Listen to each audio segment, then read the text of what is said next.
Thanks everyone. Welcome to City of Hobart's council meeting for the 12th of October. We are still operating on Zoom meetings that began as a result of the pandemic, and we are streaming live to the community, and it's also being recorded. We have all elected, no, we have most elected members. We don't have any apologies, and I think we're just missing a couple who are probably still logging on. At the moment, I think we don't have Councillor Coates.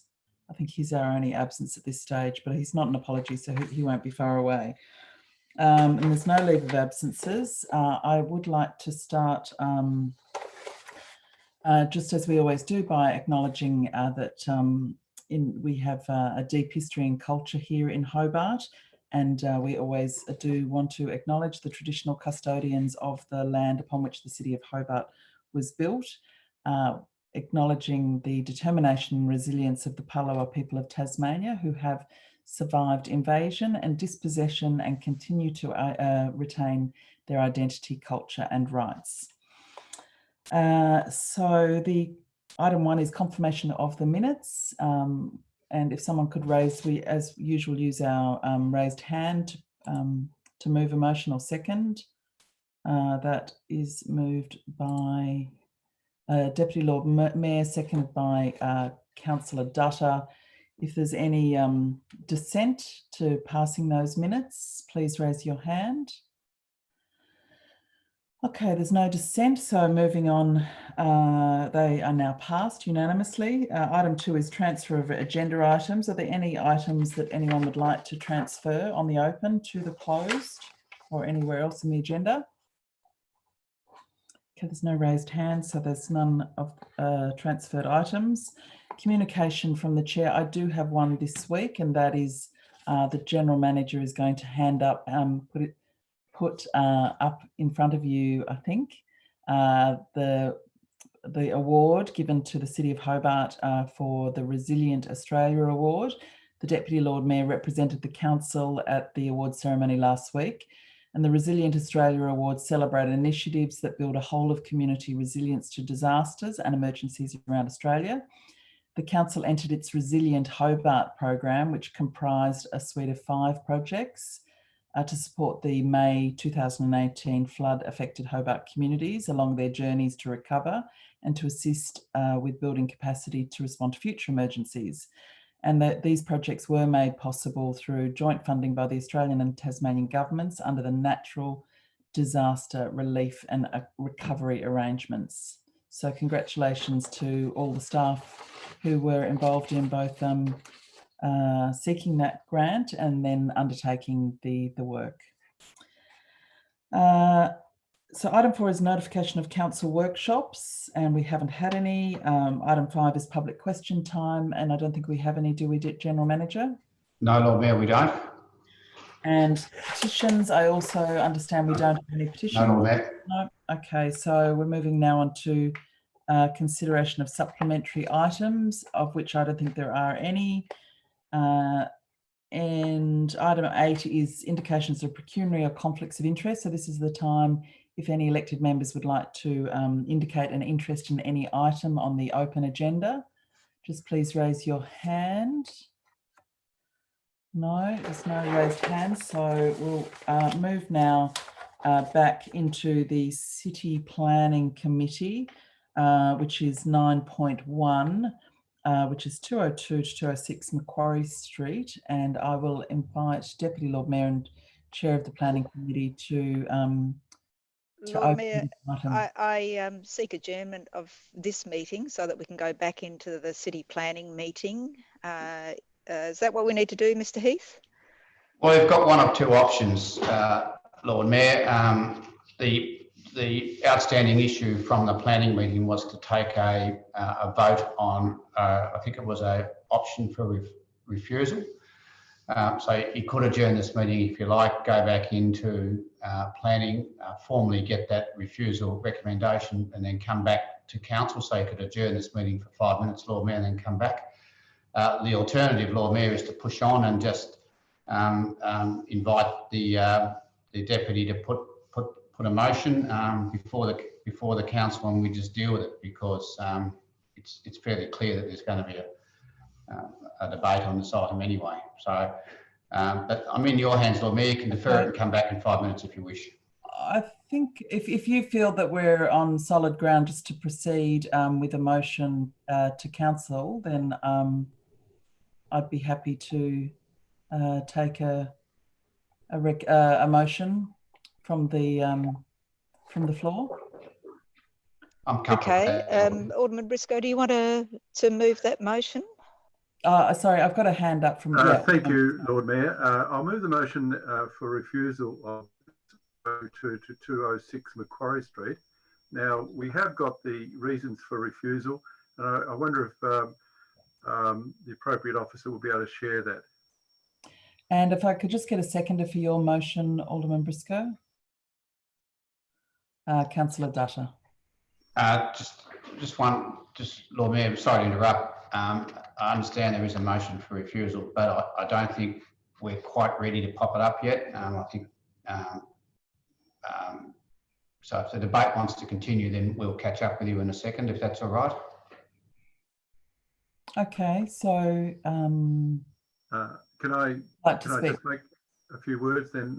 Now, sure. I believe my audio is terrible, but I can't see anything I can do right at the moment about it. No, we can hear you okay, Alderman Briscoe. Oh, good. Thank you for that. Now, the committee did discuss, and we had a number of deputations to the planning committee, as we've also had over 600 objections to this application. We've heard from the immediate neighbour, one of the immediate neighbours, which is the important collegiate school, who are concerned about overshadowing privacy. We heard from a heritage citizen, Chris Manitou, who mentioned about the heritage concerns, also the traffic concerns. We heard about other issues, and the debate in the committee was essentially around, should we let this happen, then we're changing this area completely. And I know other aldermen have words to describe the design. The applicant could have chosen to have a 5-storey building of generous apartments, but they decided to go to the absolute limit of acceptable solutions, and therefore we've got an out-of-scale building in an area surrounded by beautiful heritage, and I would say that it's probably the heritage that people come to Hobart for. Now, when you do see the reasons for refusal in the motion that I've moved, it will be under building height as well, potentially contaminated land code, railway and assets code, parking and access code, stormwater management code, and the historic heritage code. So I think the applicant decided by their agent at the committee not to give us an extension. So we've had 4 days to consider the plans of a huge report of 400 pages. We've got it out, and even then we managed, the council received over 600 objections to it, and professional opinion through our urban advisory committee expresses severe doubt that this is adding to Hobart's beauty. So all I can say is that I hope the council makes a strong statement that this building is out of scale, out of context, and has amenity issues for its neighbours. Thank you, Lord Mayor. Thank you. Next hand up is Councillor Coates. Thank you. Look, while we're waiting on the amendment, just to have a discussion for the benefit of members who weren't on the previous meeting, but look, this thing's pretty horrible development, but we definitely heard advice that it does fit within the criteria, and I at least I'm always sceptical putting Hobart ratepayers' money on the line, and just upon reading the information provided, it would seem that that they're building within what they're allowed to build, and ultimately our role is to provide judgment where we're called upon to do so, but where something does fit within a scheme, we're quite frankly not called upon to do judgment on that. And look, at the very least, they agreed to an amendment where they would have more privacy, so frosting added to windows that are facing towards the school, which is a positive on an otherwise negative situation. But look, I wouldn't want to see ratepayers' money essentially washed away were we to lose an appeal, and were that lost appeal to result in charges being held against the City of Hobart. And so for only those reasons, I will be voting in favour of it, or against the refusal, I should say. Okay, next hand up is Councillor Harvey. Alderman Briscoe, if you could just pop your hand down if you don't have a question. Yeah. Councillor Harvey. Yeah, thanks, Lord Mayor. I'll start with responding to Councillor Coates. If this is recommended for refusal, there's no cost to council at this particular point. There's a mediation session. There's the chance that we'll get a better outcome if it goes to mediation as well. So let's just, go through the steps first. But I will be supporting what Alderman Briscoe has said, and I will be supporting the motion for refusal. I also support strongly what the Urban Design Advisory Panel have said, and I'll read it again. The panel agreed that the proposal is completely inappropriate for this site, even though it may be argued successfully that it complies with the current provisions of the planning scheme. And I take that on board, and I can't in all good conscience support a proposal that professional planners and architects have disagreed with and that the community disagrees with. So the expectations of the community are that, not that they would be anti everything, but they would be pro an appropriate development on that site. But the predicament we're in, though, Lord Mayor, is we have no certainty, and that's because the Woolley report failed to get through the councillors here. So what I'll be doing tonight is to try and provide some certainty for the ratepayers of Hobart and for the development community by moving at the appropriate time, I'll foreshadow a motion that and I'll read out the motion. I'm foreshadowing that the council endorsed the officer's recommendations to progress the amendments to the building height standards within the CBD consistent with item 8.2 of the City Planning Committee on the 10th of December 2018. So what I'm foreshadowing here, Lord Mayor, and I'll speak to it when it comes around, is that we go back to the Lee-Woolley report and that we endorse the recommendations as put from the committee or the officer's recommendation at that time. So that's the foreshadowed motion. And let's see if we can create some certainty that we know we need and we don't have at the moment. So I will support the recommendation here for refusal, and I look forward to the foreshadowed motion. Okay, so we now, the General Managers let me know that they're ready to put up the refusal, so I'll get them to share the screen.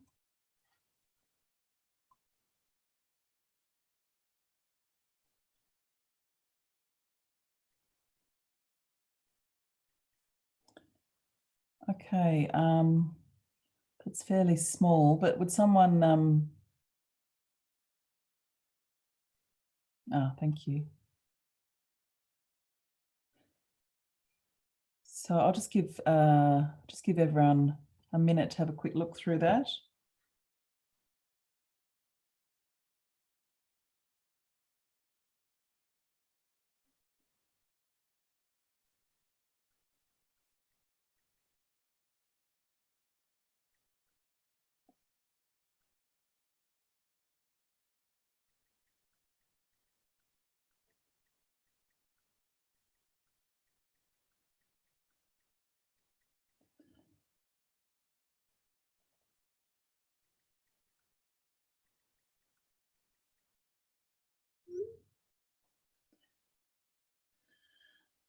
Okay, so is everyone happy with that? Do you still want it left up there, or would anyone like it left up there while they speak to it? I can't see who's next in the line now because of the. I think I might be, Lord Mayor. Oh, okay. if I might speak, I've just a query to Alderman Briscoe. Are you suggesting all of these are put forward, Alderman Briscoe? Yes, I think we should. Look, some are stronger than others, but I think it's probably, if anyone has a willingness to add extra reasons for refusal, I'd consider adding them to it. Thank you for that clarification. Lord Mayor, this I think is a very a time where planning has come to a head in this city. There have been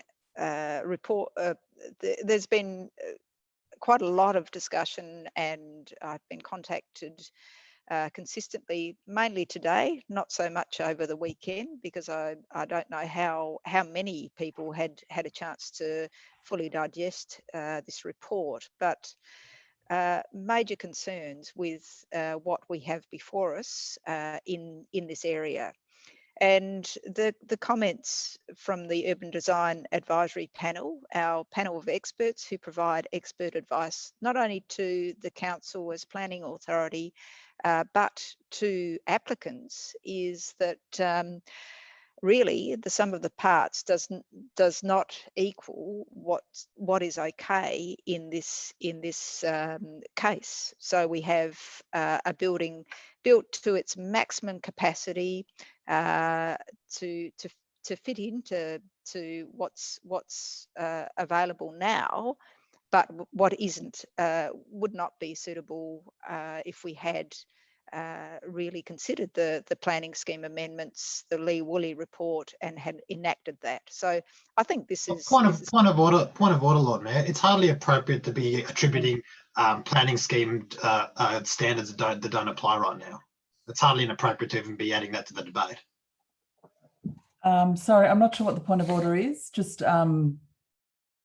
what's inappropriate for the deputy to be trying to measure this application against standards that aren't in place. Our job as the planning authority is to assess it based on what the rules are right now, not what the rules are in the future or what rules we'd like to have in the future. It's what the rules are right now. So it's completely inappropriate to be assessing it based on anything else. I think it was just a comment of opinion about the planning scheme. Then it's a point of relevance. I think it is relevant, so I won't take a point of order at this stage. But Deputy Lord Mayor, if you'd just like to continue. Thank you, and I think it was a point that was raised through with the Urban Design Advisory Panel in their comments, which prompted me to talk about this. We have a development which has considerable concerns about the information that was provided in relation to overshadowing. There are no shadow diagrams which were submitted as part of this application, which makes it very difficult, not only for us to do our job, but for the general public to be able to be making considerations on the information that is before them as well, albeit in less than 4 days, where we have to make a rush decision because, unfortunately, not through lack of trying from council officers, we have no extension of the expiry date. And that probably goes to the heart of the forthcoming planning scheme amendments in relation to the standards associated with inner city dwellings. So I think there are big question marks around this application, and I'll certainly be supporting the reasons for referral. Okay, Alderman Thomas is next. Yes, thanks, Lord Mayor. Look, it's a difficult decision, and I believe it will be a bumpy ride if it is refused. But look, realistically, this is a huge building in a very small precinct. If you look at the heights diagrams on every score, this building is objectionable, obtrusive, it's overpowering, it's overbearing. Certainly they can do some, perhaps some steps to mitigate the visual impact in terms of the school itself. But the shadow diagrams or the shadow explanations we were given in committee do raise significant concerns. But I think it goes more than that. I think it goes back to what the Deputy said in terms of what we're doing here. The statement of future intent for this particular site is so contrary to what's been put forward that it begs the question of why we even bother having a statement of future intent. I mean, if the officers were worried about saying yes because they thought they had to, then this is a classic case where the planning scheme is falling down. And forget the fact we might have had 600 objections and 400 of them might have been a template form. This is inappropriate in this site. And when you look at the urban design panel, if we're trying to save money through you to the general manager, let's get rid of the urban design panel because they are so categorically opposed to this application that, look, I'd far rather see this council go to an appeal situation and then to have some proper discussions between a rushing applicant and a range of parties that have been affected than to simply bow down now and say, well, we can't do anything. This is a council that's for the people, and this is a time when we should stand up and stand proud for the fact that this site is inappropriate for the development sought. And that particularly, I'm really impressed by the urban design panel got off its backside in this period of time, and I've never seen such a forthright condemnation of any application. But you start at the statement of future intent, I suggest, and if it leads to the tribunal, we've been there in a lot more shaggier cases than this one. So I'll be with the group that supports a refusal. Thank you. Next hand up is Alderman Barakis. Thank you. Thank you, Lord Mayor. There's been a lot of quoting of the Urban Design Advisory Panel's report on this and what their views are on this application, but I will quote one particular paragraph out of it, because in the midst of all of their opinions on this this application, they do also say, and I'll read it verbatim so there's no confusion, the panel noted that the application had apparently been designed in a manner calculated to meet acceptable solutions pertaining to the relevant provisions within the planning scheme. As a consequence, the panel recognises that in accordance with its terms of reference, there would be very little opportunity for it to provide advice limited to compliance with relevant urban design provisions. So even with the experts on the advisory panel saying that they don't like the application, they don't like the project or its design, there is the acknowledgement that, like it or not, this application does fall in line and does comply with the planning scheme. For the issues that are of the biggest concern that have been raised tonight, it actually falls within the acceptable solutions of those criteria under the planning scheme. So they're not even discretionary. And let's talk about, well, let's reflect on what the council's role is here. Our job isn't to assess the developments that we like. It's not to assess developments against criteria that we'd like to see in place or criteria that are set to come in place into the future. It's made pretty clear to all of us when we got into this job, and it's made pretty clear to all of us on a pretty regular basis, that our job is to assess a planning application based on the rules of the day. And the rules of the day as it stands is that this complies, and that's reinforced by the advice given by our planning officers, especially when we talk about the topic of height and bulk. It falls within the acceptable solution. So all else being equal, shouldn't even be a conversation that we're having here.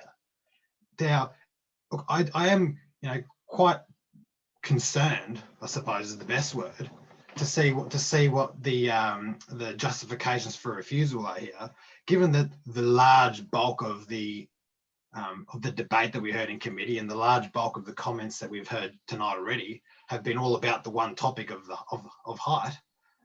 It seems to be that we've picked every single possibility for refusal that we can think of, and we'll just throw the proverbial at the wall and see what sticks.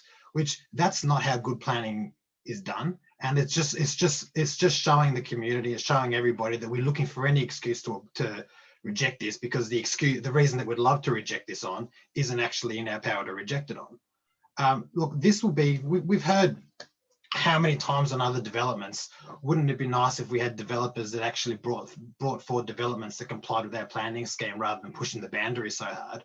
We have an application that's within the acceptable solutions, and now what the council is going to tell those developers is that no, even if you're complying with the acceptable solutions, we still think it's too big.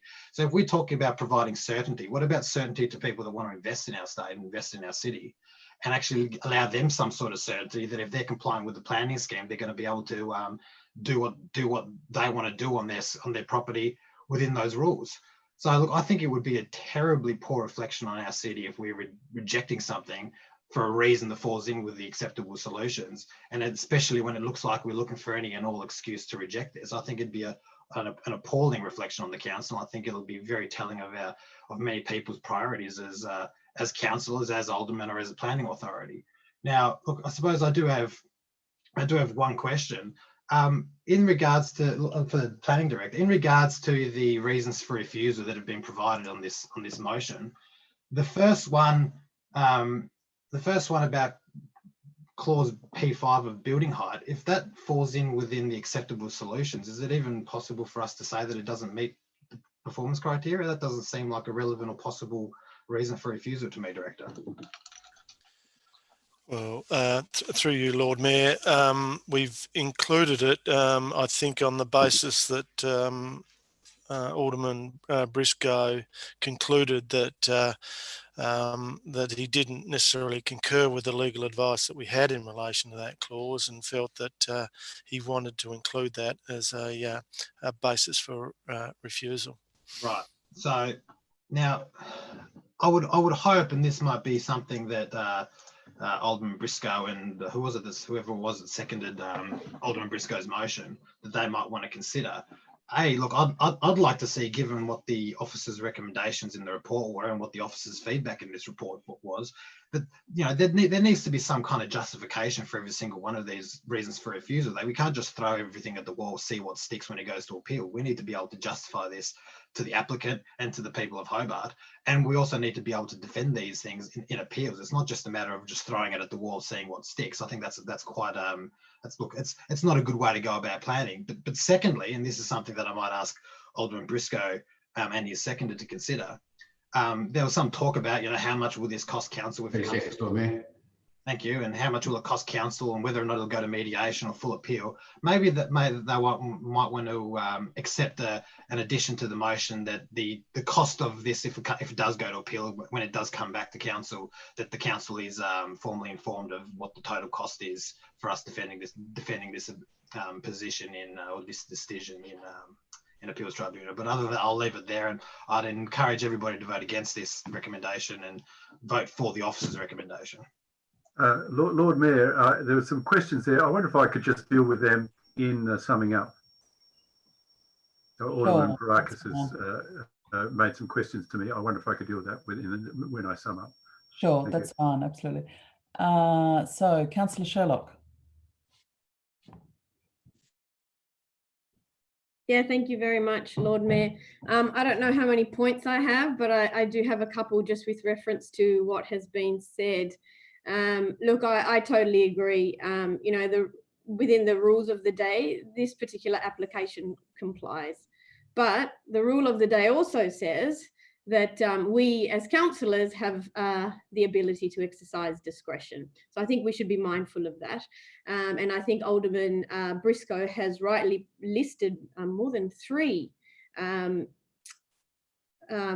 codes, or 3 or 4 codes under which we can actually exercise our discretion, which it was also actually pointed out in the report as well. And just briefly, 3 of them was as we noted in the committee, the contamination reports, traffic, stormwater. So yes, while the rule of the day says that this particular application complies, the rule of the day is also that councillors have a chance to exercise their discretion. Secondly, it was mentioned that we're not called upon to give judgment when the officers approve something in line with the scheme. Actually, I'd completely disagree with that. I think that we are called upon to make judgment, because that comes in the form of exercising our discretion, and we're entitled to that. I think I will also go back to what everybody's been talking about, which is the UDAP minutes. And I think I really have to emphasize, Alderman Baracus actually pointed this out in the committee meeting. He's also pointed this out again. And I would like to also say and reiterate that, you know, I enjoy sociolinguistics. I love the sociology of language. I love how, and I love to research language. So I think we need to be really, really particular when we look at the words that have been used in this UDAP. It says the panel noted that the application had apparently been designed in a manner calculated to meet acceptable solutions. Now, you know, when we use the word calculated, that is not actually a positive implication. For example, if I said, Mr. Citizen stacked a room full of his voters in a manner calculated to win the election. Calculated is a term and a particular terminology that we use in English that actually insinuates or implies that we have an ulterior motive. Calculated in this context of what the... Point of order, Lord Mayor. Yes, Alderman Zuko. Lord Mayor, this is a planning matter. I don't think we need a sermon on a word, please. I'm not sure that fits with the points of order. You're not... it'd have to be completely Lord irrelevant. Mayor, it's irrelevant to the planning debate. We are being advised that of a word calculated, which is absolutely in the UDAP. Lord Mayor, I didn't interrupt anyone thus far. Yeah, please. okay. Thank you, Alderman Zuko. I understand your point of order, but I don't accept it because Councillor Sherlock is quoting from a something that is relevant to the debate, which is a report that is part of the planning documents. But Councillor Sherlock, if you'd like to just continue now, please.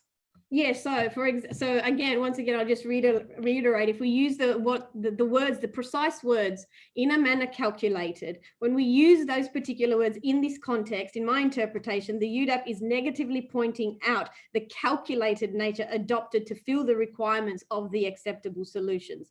This is blatantly clear under a simple understanding of the definition of calculated.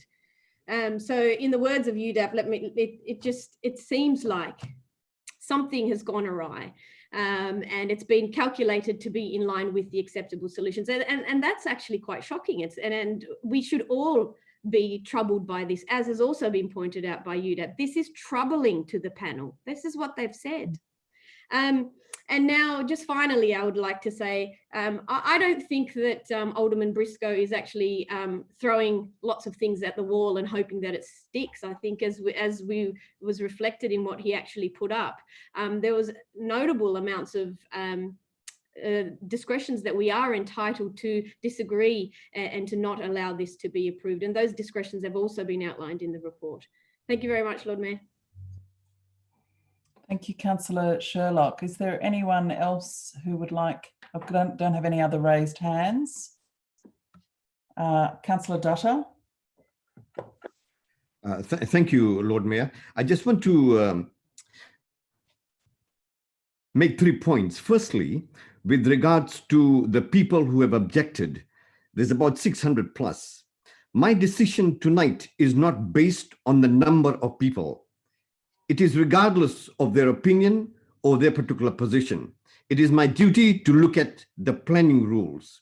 Hence, my second point is that tonight I'm looking at the planning rules, the rules which are here with us today, not the Woolley report or some other thing in the future. According to the planning rules, I am quite satisfied, and hence I seconded the motion and I spoke quite strongly at the city planning, that it fails to satisfy clause 22.41 P5. It also fails to satisfy E25A1 and P1 because there is no environmental state assessment provided to the council. I haven't seen it. It also fails to satisfy E262A1 and P1. Again, this is the rule we have in front of us, because with regards to the excavation, there will be adverse effect. And therefore, I'm quite prepared to support the fact that it does not satisfy that. It fails to satisfy clause E6721, A1 and P1, because the design of the vehicle access point is not safe. I reuse the rules again, the current rules. It fails to satisfy E675, A1 and P1, because the layout of the car parking access is not safe. And finally, it fails to satisfy E7.71A and P1 because the stormwater will not be appropriately managed. These are the rules as a planning authority I'm looking at. I'm not basing this in any other document, but on this document, not the opinions of the 600 people. Thank you very much. Thanks. Alderman Zuko. Lord Mayor, I have a question first through you to the Director of Planning. Could the Director of Planning advise me what the Urban Design Advisory Panel is? Is it an advisory panel, or is it a planning authority or planning advisor or one of the planning officers? What's its actual position, please? Through you, Chair, it is an advisory panel. It doesn't have any statutory standing, but it does provide advice to council in such matters as this application. Okay, could the Director then go to point 7.4 of the report? And please let me know, each and every person that's named in that 7.4, what their role is in respect of planning.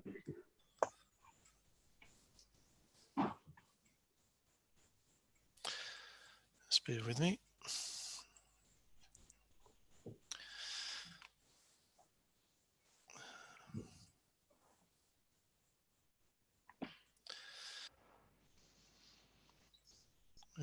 Could you just, sorry. 7.4, I'll read. The proposal has been assessed by the council officers, including council senior development engineer, cultural heritage officer, senior environmental health officer, program leader, road services, customer liaison, cleaning, solid waste, stormwater engineer, senior engineer roads and traffic, graduate engineer, traffic and environmental development planners. Yes. Yeah, through you, Lord Mayor. Yes, they're again all advisory. Advisory, sorry? Yes. Are they our council officers? They're council officers, and they're providing advice to committee and to council in determining this application. So. And what was the officer advice, please? That goes on at the last sentence. Yeah, well, the officers have raised no objection to the proposal, subject to conditions. Okay, which brings me to the point, Lord Mayor. I just, I respect our esteemed Councillor Dutta to note that we're here to decide on planning, and he noted quite a number of points. But we are also here to seek a professional officer advice. 7.4 is very, very clear, Lord Mayor. 7.4 says these are our officers and they are providing this council with advice, and the officers have raised no objection to the proposal subject to conditions. So we talk about discretion. At the end of the day, yes, we all have discretion. So what we should be doing, if we want to throw the rule book out the door, because I refute a lot of what Councillor Dutta has said, we might as well throw the rule book right out the door and sack each and every one of those officers who we pay through our rates to give us qualified officer advice, because not one of them have raised objections to the proposal and subject to conditions. But yet, we are giving weight to an advisory panel, and mind you, they are an advisory panel. They are not officers paid by this council to provide us, the elected members, advice on how we should be looking at the planning decisions. I have said time and time again, that planning is beyond the political arm. I've said to the Minister, and I've stated publicly, that planning is beyond the elected members' realm. But what we do constantly, Lord Mayor, is we want to try and find avenues in which we can use to either refuse or approve something. What's surprising here is no one's argued the heritage issues or the archaeological dig. Can't see that one. But we want to take advice from the Urban Design Advisory Panel. For once, I see that our complete team that we pay an absolute utter fortune for by ratepayers' money to give us advice all agree. It's not just the heritage officer that's against it. It's not the traffic and engineer. Every department that we have in respect of planning fully supports this. And if we refuse this tonight, it's an absolute kick in the pants to our whole team who have worked on this, because we want to take what an urban design advisory, mind you, advisory panel has said. I'm sorry, Lord Mayor, this will be an absolute, yet again, waste of ratepayer funds to fight this at the tribunal. And I cannot, by the life of me, understand why on earth we're even thinking about going against the recommendations of our officers. You know what? If we had to put our hands in our own pocket and pay for the costs of the amount of costs we waste time and time again on planning on matters going to the planning tribunal, I've got to say a lot of the elected members would reconsider. But you know what is annoying about it, Lord Mayor, is all those decisions, when they come back to us, they don't come back to us in open council. They come back to us in closed council where the public don't see. The decisions that we have to reverse. Now, that is appalling to my point of view, because if the public saw the amount of times we have to make decisions and change our minds in closed council, I think the public will be questioning us. And maybe it's time that the decisions that we have to reverse come to council in an open environment. Because I'm open and transparent, Lord Mayor. This, to my point of view, is finding some area of an advisory body against the officer advice that we have right across our division. It's appalling. Councillor Ewan. Thank you. After that, I'll be very brief. I'd just like to say that we do have discretion under the planning scheme, and that I personally have voted against the planning scheme many times when it's been out of step with the community that I represent, because that's my job. And this DA is against my community's interests. So I'll be voting with Alderman Briscoe's motion. That's all. Thank you. Okay. Alderman Zuko, your hand's up still? Is that a question? No. Deputy Lord Mayor, did I see your hand up? No. Okay. Anyone else want to speak on this?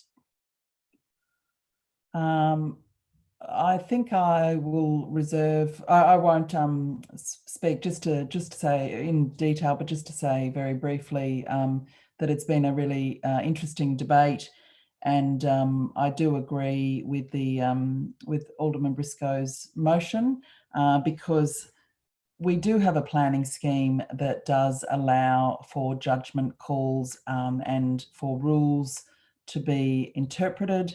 And for there to be some discretion. And the reason we have that type of planning system is because cities are complex places, and you can't have one set of rules that's exactly perfect for every particular site. And in some cases, something that might fit the rules in some ways is not appropriate for a site. And that is why we are elected to make those human-based judgment calls. And there are many, many times that this council actually ignores the advice of staff who say refuse something And people who are objecting now will say that, well, no, we can use our discretion and we can approve something because we think that it's the right thing for this city, for the future of this city. And in that sense, it's no different to what we're doing tonight, that based on the judgment call of some experts in urban design that we have asked to give us strong advice about our major developments. We are looking at their advice. We're looking at this particular site and this particular set of circumstances. And because of all of those particular features of the site, the circumstances and the design, we are making a strong judgment call on the basis of what is good for the city, because we are the custodians of the city.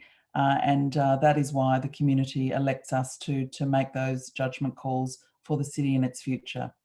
Thank you, Alderman Briscoe. If you'd like to sum up now. Thank you, Lord Mayor. Look, I'll be very brief. I think you've done a fairly good sum up there for me.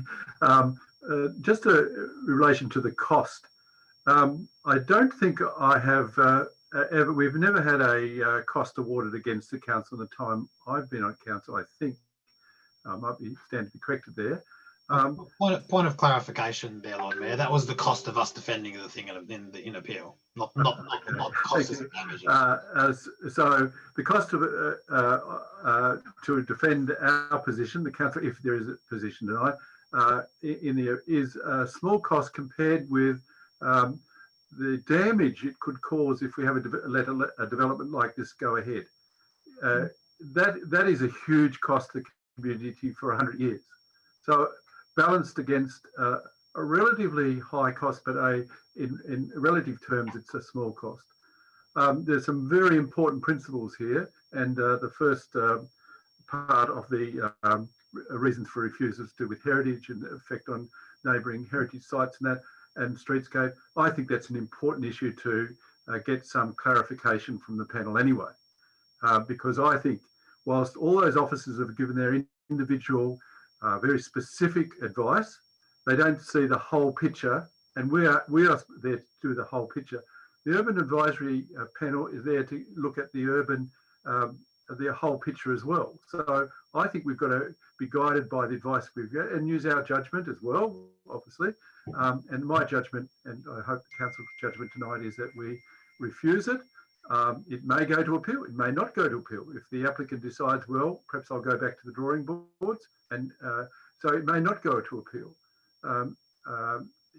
So all I can say is that I would be urging the developer to go back to the drawing boards, see whether they could bring it down to say 5 stories, and I'm sure you'll get a lot more support in the community.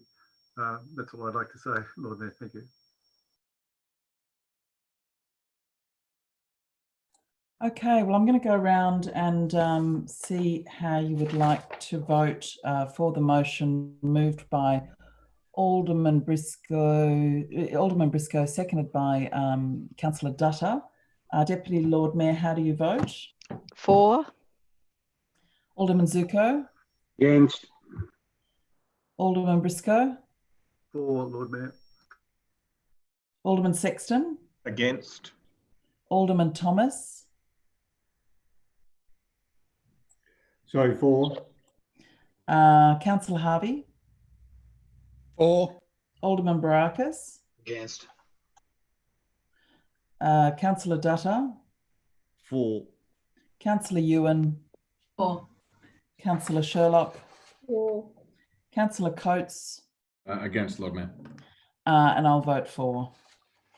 So, Lord Mayor, that means that the motion for refusal, which was before you, was carried 8 votes to 4. Okay. All right. Now, we had a foreshadowed motion raised during that debate, and I've asked Councillor Harvey if he does need to put his motion in writing. I would like that in writing. It needs to be. Can you put that in writing, please, Councillor Harvey? Yes, Craig should be able to put it up on the screen, I think. Now, also, I'm just informed by the General Manager that for this motion, because it would be overturning a previous council decision, it would need an absolute majority, which I think is 7. Is that correct, General Manager? That's correct, Lord Mayor. Okay. So, Alderman Harvey, would you like, sorry, Councillor Harvey, would you like to speak to this? Yes, I'll move the motion and seek a seconder. I can't see people's hands because of the document. So could someone call out if they would like to second it? Yeah, I'm happy to second it, Lord Mayor. Okay, seconded by Alderman Briscoe. Thanks, Alderman Briscoe. Lord Mayor, we will keep seeing proposals like the one we've just debated coming to council, and we could have circumvented that a while back had we have initiated the amendments as per the Woolley report with regard to heights in Hobart, but that was delayed on a number of occasions for a number of reasons. We know that there is overwhelming support amongst the community to go ahead with the Woolley report amendments to the planning scheme. So that's quite clear. There's strong support across the community and within the officers and the staff at the City of Hobart, because this is where the initial recommendation has come from that we looked at over a year ago. So it's a chance now to revisit that and correct the mistake I believe we made by not going ahead with these amendments. Certainty for the community and certainty for the developers or the proponents of developments is what we're seeking here. And I think it's really important that concept of them understanding what the rules are and the community expectations alleviates the need for them to rise every time there's an inappropriate development that faces opposition from the officers or from within the planning scheme, or is approved because there's deficiencies within the planning scheme that we all recognised. And I'll just mention that Councillor Coates recognised this as well when earlier tonight he said the problem we have is with the planning scheme. So he's got an opportunity tonight to fix that if he votes for this foreshadowed motion. Now, this will still take probably the best part of a year to get through the planning process, and I'll just confirm that with the director how long these amendments would take to get through. Yes, through you, Chair. Look, it's likely to be in the order of 6 to 12 months to have these amendments, if approved by the Tasmanian Planning Commission, to come into force. Okay, so just to confirm, this doesn't just rest here. There's a process that these amendments have to go through with the Tas Planning Commission. They'll also be advertised, so there'll be an opportunity for the community and for organisations to put in representations or submissions, I should say, with regard to those amendments. Is that correct, Director? Yes, through you, Lord Mayor, that's correct. There is a public notification period and people have an opportunity to make representations and also be heard before the Tasmanian Planning Commission. Okay, and finally, there was also previous motion that we would look at an economic, social and environmental report coming back to council. Now, would that still go ahead through you, Lord Mayor, to the General Manager with this new motion here tonight? Or this, going back to this old motion here tonight? Could you just repeat the question, Councillor Harvey? I'm sorry. So we still have on the books a motion to look at the economic, social and environmental impacts of heights in Hobart. Now, I'm assuming that is underway. That's correct, Lord Mayor. That's part of the Central Precinct Plan work that we're currently doing. So that work is underway, that's correct. And that will be completed when? Look, I might have to defer to Mr. Noy on that because there was a slight delay due to the COVID issues, but I think Mr. Noy, from what I've discussed with you, within the next few months would be a fair observation. Yeah, look, it probably a little slightly longer. We have a brief that we've that's been signed off by council. So we have an initial consultation process that was deferred because of COVID, and so it's likely to be around March, April, May before we have that analysis done. Okay, so that analysis could still inform these amendments to the planning scheme looking into the future. Well, through you, Lord Mayor, certainly it'll inform the Central Hobart Precincts Plan and the outcome that sort of emanates from that study. I'm not sure whether it'll be in time to inform the amendments that are put before you tonight in your amendment. Well, my final question to you, Director, is these things running parallel has no implications for either one of them. We can have the amendments to the planning scheme as well as the precincts plan, socio-economic, environmental study going at the same time without any implications for each other?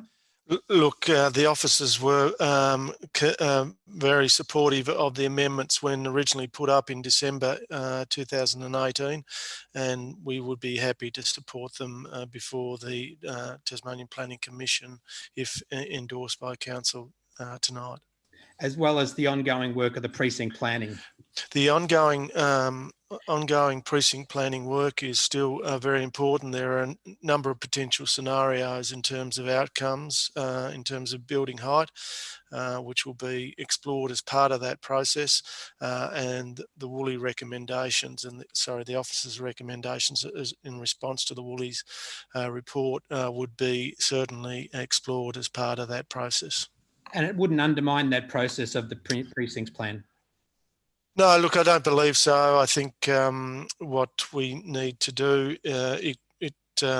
would, the precincts plan is a fairly holistic approach to looking at this issue. So if we needed to amend our position in relation to the Woolly report as a result of that work, then we would do so as a separate exercise. Have you had enough questions now, Councillor Hobart? Thank you, Lord Mayor. And just I hope I can get the numbers here tonight. We need an absolute majority, but I think this is good for Hobart. This is good assurity and certainty for the ratepayers. Thank you, Lord Mayor. Okay. Alderman Thomas. Yes, look, I've got a great deal of respect for the Woolly report, but I've also got a great deal of respect for the fact that we are required to be informed leaders. Informed leaders means that we're not ignorant to circumstances of our actions or our failure to act. It was a very reasonable thing for this council to actually ask for what is the economic and social consequence of a decision on heights. Very simple. We are a small city and we don't want to be in a situation where we have a greater demand by either our business community or people living in the city than can be provided because we have artificially set heights because it looks nice. Now, I have absolutely no problems with the Woolly report. I've said it, I'll say it again. I like the Woolly report, but I also like to make a decision that's informed and reasonable. And I think this is a hijack tonight because I agree, I'd like to have seen this work come back from the state government, and Mr. Noy through the Lord Mayor, I'm outraged at the fact that this is taking months. It's not COVID, it's just a question of them getting off their bum and getting this report back to us. We're looking for the economic and social report of this economic and social outcomes. If you can't get it in the precinct report because it's taking too bloody long, then General Manager go out and we'll get it separately because we have a social and economic role. If we simply say, oh no, as we're being invited to tonight by Councillor Harvey, good on you for putting this up, good try. The reality is if we say tonight, and it gets put all over the paper tomorrow, the council voted to overturn its previous decision and acknowledge this particular premise of the Woolly report, then it goes down the road for 3 or 4 months, 6 months, and we get back this precinct plan or whatever we decide to get because we can't wait forever. And we say, oh my God, look what we've done. We've told everyone that we're going a certain way in terms of heights, but we can't, because we can't fit the people in the city. We can't fit the businesses in the city. And by the way, the people in Tolmans Hill don't want the call centre in Tolmans Hill because it can't fit in the city. So let's be realistic. We decided on a plan to wait to get the social and economic outcomes of making the height restrictions as per the Woolley report. Now, I am disgusted that it hasn't come back. I don't care. It's not COVID. It's just too long. Bring the report back. Let's not continue this discussion now, because we cannot make a decision in the dark. It is simply an ignorant decision if we do that tonight, not knowing what the consequences are for our...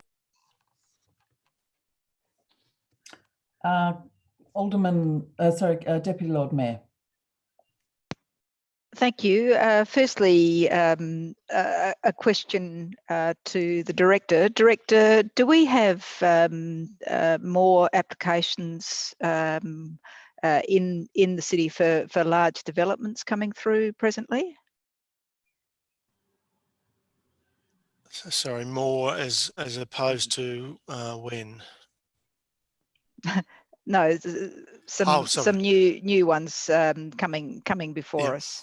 Yeah. Yes, the answer to that is yes, there are applicants in the system that will be determined by council that are larger commercial type applications.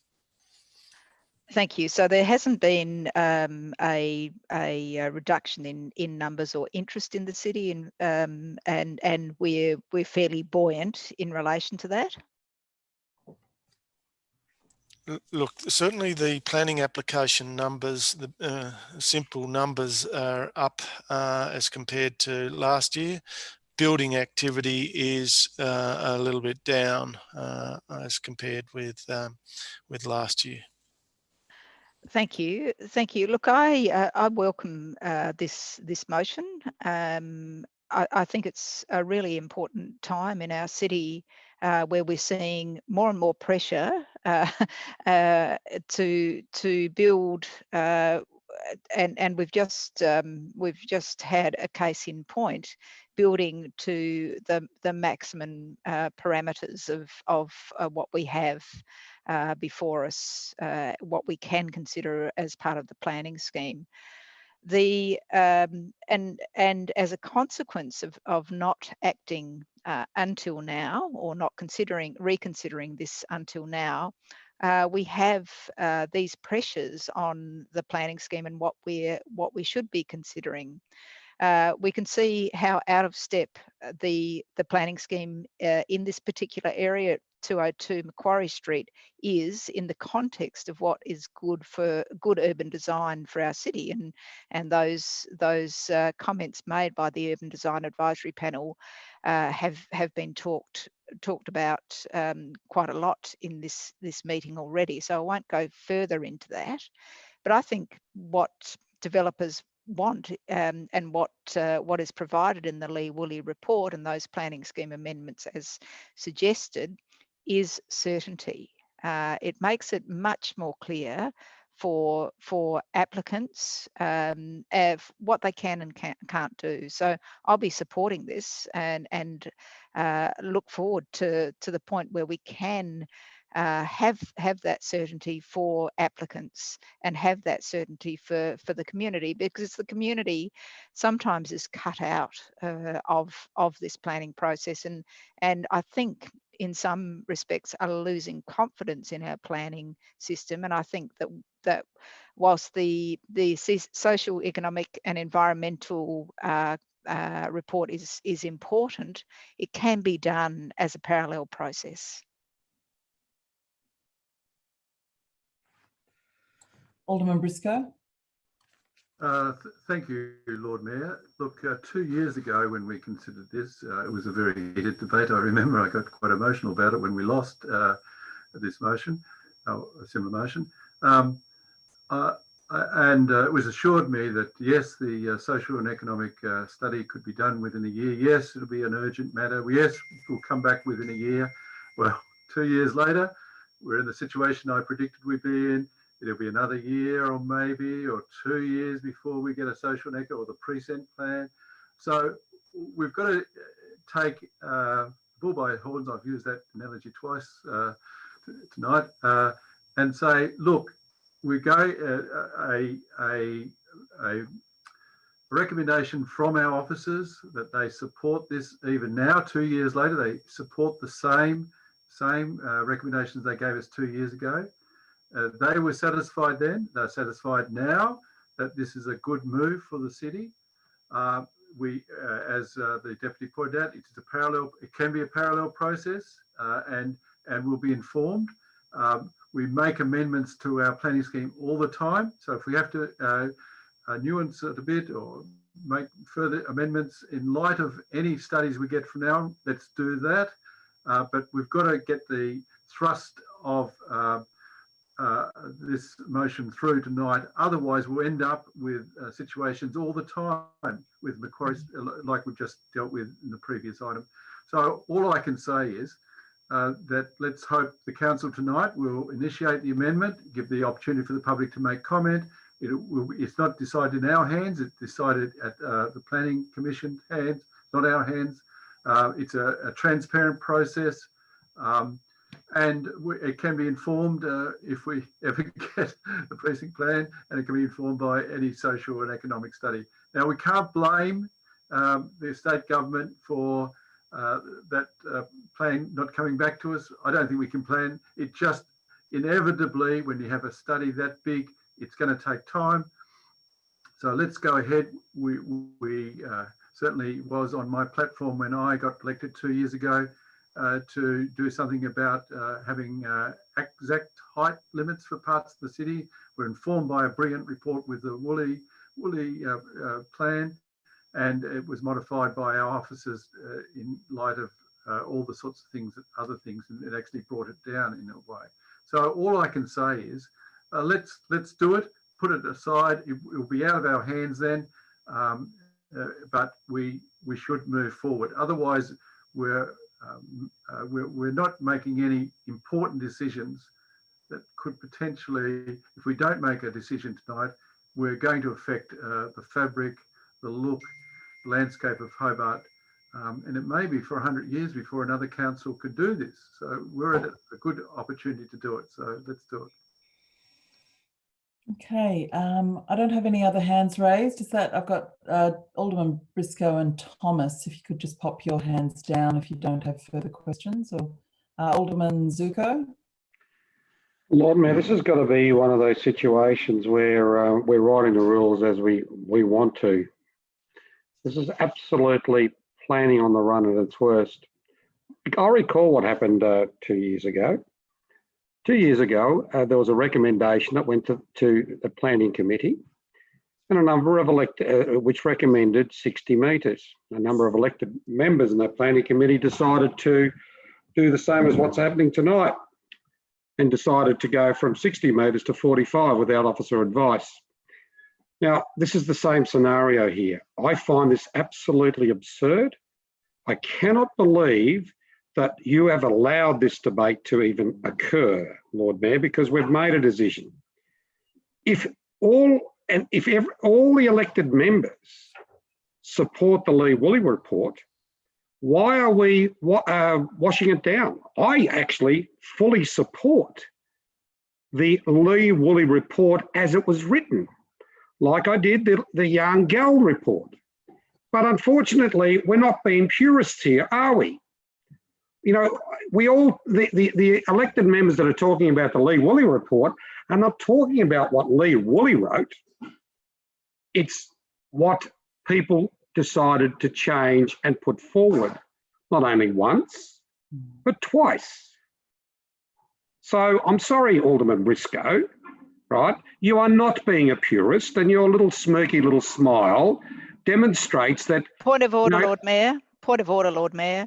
Yes, point of order. I'll refrain that Alderman Briscoe has got a smirky little smile. Okay? Sorry, yes, Councillor Burnett. Lord Mayor, Alderman Zuko is not showing respect to other people in this meeting, so I ask that he withdraw that. I did. Okay, I already have. I've withdrawn the factor that I Okay. said that Alderman Briscoe's got a smirky little smile. Okay. Thank you, Alderman Zuko. You happy now? Good. Thank you. No, it's not Alderman genuine, Zuko. Lord Mayor. Oh, I've said it twice, Lord Mayor. It's enough. Okay. Now I'll get back to my debate.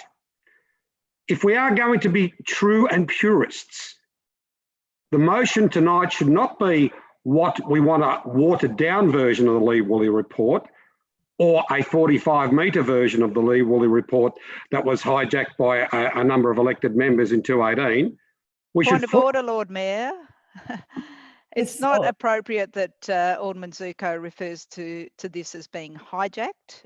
No, I was talking about 2018, Lord Mayor, when officer report went to council and a group of elected members without officer advice decided to change it. That's hijacking. Okay, I think it's Alderman Zuko's opinion. It's quite strong language, but I'll let that go through at this point. Not speaking specifically. So look, it's quite obvious that people like to. Alderman Zuko, so I can just finish my ruling on the point of order, which is in your favour. So thank you for raising it, Councillor Burnett. Alderman Zuko, you can continue now. Thanks.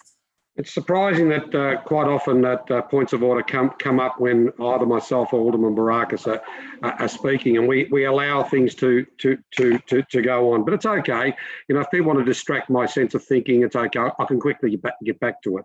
Okay, please do. If we are all going to be, I'll repeat it, all going to be purists, the motion, if anything, could have been that we fully support the Lee Woolley report as it was written after we spent $140,000 on the report, in which I've got to say, I've said time and time again publicly, and I'll say it again, I support it. I fully support it, but I believe that we need to also do a social and environmental assessment, and that is what we are waiting for. Now, once we get the social environmental assessment, then we can look at the Lee Woolley report and see if we can add another dimension to it, which is the social and environmental impacts anything may have on the Lee Woolley report. Then you can justify. But by just, to my point of view, plucking figures out of the air is not the way to do things. And that's what we're doing here. So I urge each and every elected member who supports the Lee Woolley report, right, to know that once that social economic assessment is done, I will fully support the Lee Woolley report as it was written by the expert Lee Woolley. And I've got to say, it was one of the best reports I've seen in my 29 years on this council. So I urge each and every elected member to just wait a little bit longer and see what happens, or let's endorse the Lee Woolley report subject to that other. But this motion is, again, not being purist. And we talk about an advisory committee a little while ago because we're going to take advice from an advisory committee, but we're not prepared to accept Lee Woolley's report in total. Councillor Coates. Thank you, Lord Mayor. Look, I'll keep my comment short and brief, and I guess I'll respond as well, but obviously the mover mentioned me by name. But look, at a very high level, I think when it comes to good sort of corporate governance and organisational decision making, we just need to be very careful. And look, I wasn't around when the decision was made, but I can only work from the assumption that when it was made, to get this further information, to be able to make an informed decision and get the if you like, the economic impact study, that was done for very good reasons. And having a motion sort of dropped on me at the last minute to rehash a decision that was previously made by this body is just not one that I'm in favour. I mean, on a governance side and decision-making side alone, it's just wrong. I mean, every decision we make, we then would presumably be relitigating every subsequent meeting. Look, there's a lot of people in this city who are very fearful of becoming, if you like, the Melbourne and Sydney model of giant, big, tall buildings in the CBD and then a big sprawl. But that's arguments and decisions that we can have at another date. But just lobbing this thing in now and asking us to support it when ultimately a considered decision was made they've asked for this further information, they're awaiting it. And I mean, I just see this as a completely wrong process and a bit of an ambush. And look, as we just heard on this previous item, you know, I'm sure that in every barrel of good apples, there's going to be one bad apple. I'm not saying that the world is perfect. It's not. We all know it's not. But just because one thing comes up that raises some concerns does not then mean that we need to have a very reactionary decision-making process. I just think that's not a good way to govern and not a good way to act as a council. And look, I'm in a unique position in so much as I wasn't around when this thing was first discussed, but I can only act on the measure that the decision that was made at the time by this council under advice to seek this social and economic impact study was the correct one. And look, I will let that process play its way out, and I don't think we need to take on this now. I just think it's the wrong time and the wrong place and the wrong process to get here. Councillor Sherlock. Yes, thank you very much, Lord Mayor. Look, I will just start by saying I think you should be commended on allowing this debate, Lord Mayor. I think it's very good of you. I also would like to just that I think a few points of order have been made against me as well. So there's not just one or two people that resides with. And I also would like to make the point that other things have also come to council before that have been voted in a different way and then it's come back again. This is not an issue of an ambush, I don't think. This is just something that's happening in the logical flow of things that happen within this domain. Like, let's just accept that. That's just what it is. It is what it is. Now, I would just like to give you a little bit of context from my personal perspective, is that I was away from Hobart for a very long time, like over a decade. And I came back to a Hobart that was relatively the same, so to speak, which from my perspective, I went, you know, I lived in Japan for a while, high-rise buildings everywhere. I came back to Hobart and Hobart, in terms of buildings, it looked like it was relatively the same, which to me, in my lay understanding and perhaps my naive understanding and perspective, was that the planning scheme was actually doing its job. When this initially came to council, I voted for the social, economic and environmental impact report. I was not on any heights list either. And I don't think I've been persuaded that I should vote against what I had originally voted along with. As I heard the director say, the central precinct plan, which will probably be completed, you know, in early or mid next year, you know, that there might be scenarios and outcomes, as he mentioned, that could actually, you know, either contradict or go along with what we're going to go with today. And we're really uncertain of that. And I like to have faith in the fact that we have a really great council. I like to have faith in the fact that the aldermen and the councillors presently here will fight for their community, will fight for the standards that they believe in. And I think as I look around Hobart and the beautiful city that it is, the heights that are around, the buildings that are around, I think those of you who have been on council much longer than I have, for decades in fact, I think you should be commended. You've done a wonderful job of keeping that aspect of Hobart. And I personally don't think that I will be voting against what I originally voted for. Thank you. Alderman Barakis. Thank you, Lord Mayor. Lord Mayor, this is a funny one, isn't it? We've got councillors and aldermen, mostly councillors on here, that get very unhappy when deferral motions get put without forewarning. Now supporting a motion that hasn't been raised with, or I think it's been raised with some, but it wasn't raised with a lot of other members of the council. We have councillors that were upset publicly in the newspaper today that we didn't have enough time to assess important planning matters, now expecting us to make a decision at the drop of a hat with about 5 minutes worth of warning. It's just seems to me there's a bit of an issue of double standards going on here, where it seems to be what's good for one's not good for the other. But look, we also heard from Councillor Harvey that it's apparently completely okay and completely appropriate for us to once again make a decision, endorse a decision, and then wait for the homework to come back that's going to tell us whether or not it was a good decision or a bad decision. This is something also that we've paid for, right? Look, I suppose I should ask the director. He might be able to clarify for me. How many bites of the cherry has this been, director? Is this the fourth time this issue's come in this term of council and gone through repeated iterations? I believe it's the fourth. Through you, Lord Mayor. Look, it's at least this is probably at least the third time that it's been. At least the third. And when was the last one that when the precinct plan was the idea of the precinct plan was endorsed and that process was started? Was it May last year? Yeah, my understanding, Lord Mayor, that it was in the May round of meetings. Okay, so it wasn't 2 years as Alderman Briscoe suggested. I'm not suggesting dishonesty. It's just maybe some clarification needed to be made. But look, ultimately, the council's made repeated decisions on this. The council's made the right decision on this, in my view at least, that we've, whether or not the council largely supports the idea of height limits, if it is something that we're going to progress with and carry on with, that we do want to get that homework done first. And to be completely frank and completely honest, the idea that we can make us endorse a policy setting and then wait for the report to tell us whether or not it was a good thing or a bad thing or what the consequences are going to be is terrible and absurd policy making.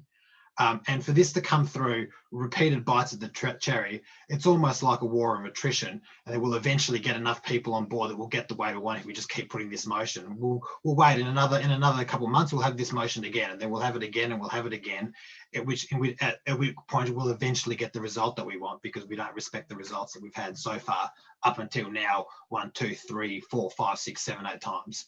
So look, this is real sleazy politics. It's not what we should be doing. It's not good policy. Point of order, Lord Mayor. Yeah. Yes. Yes, Councillor Harvey, your point of order.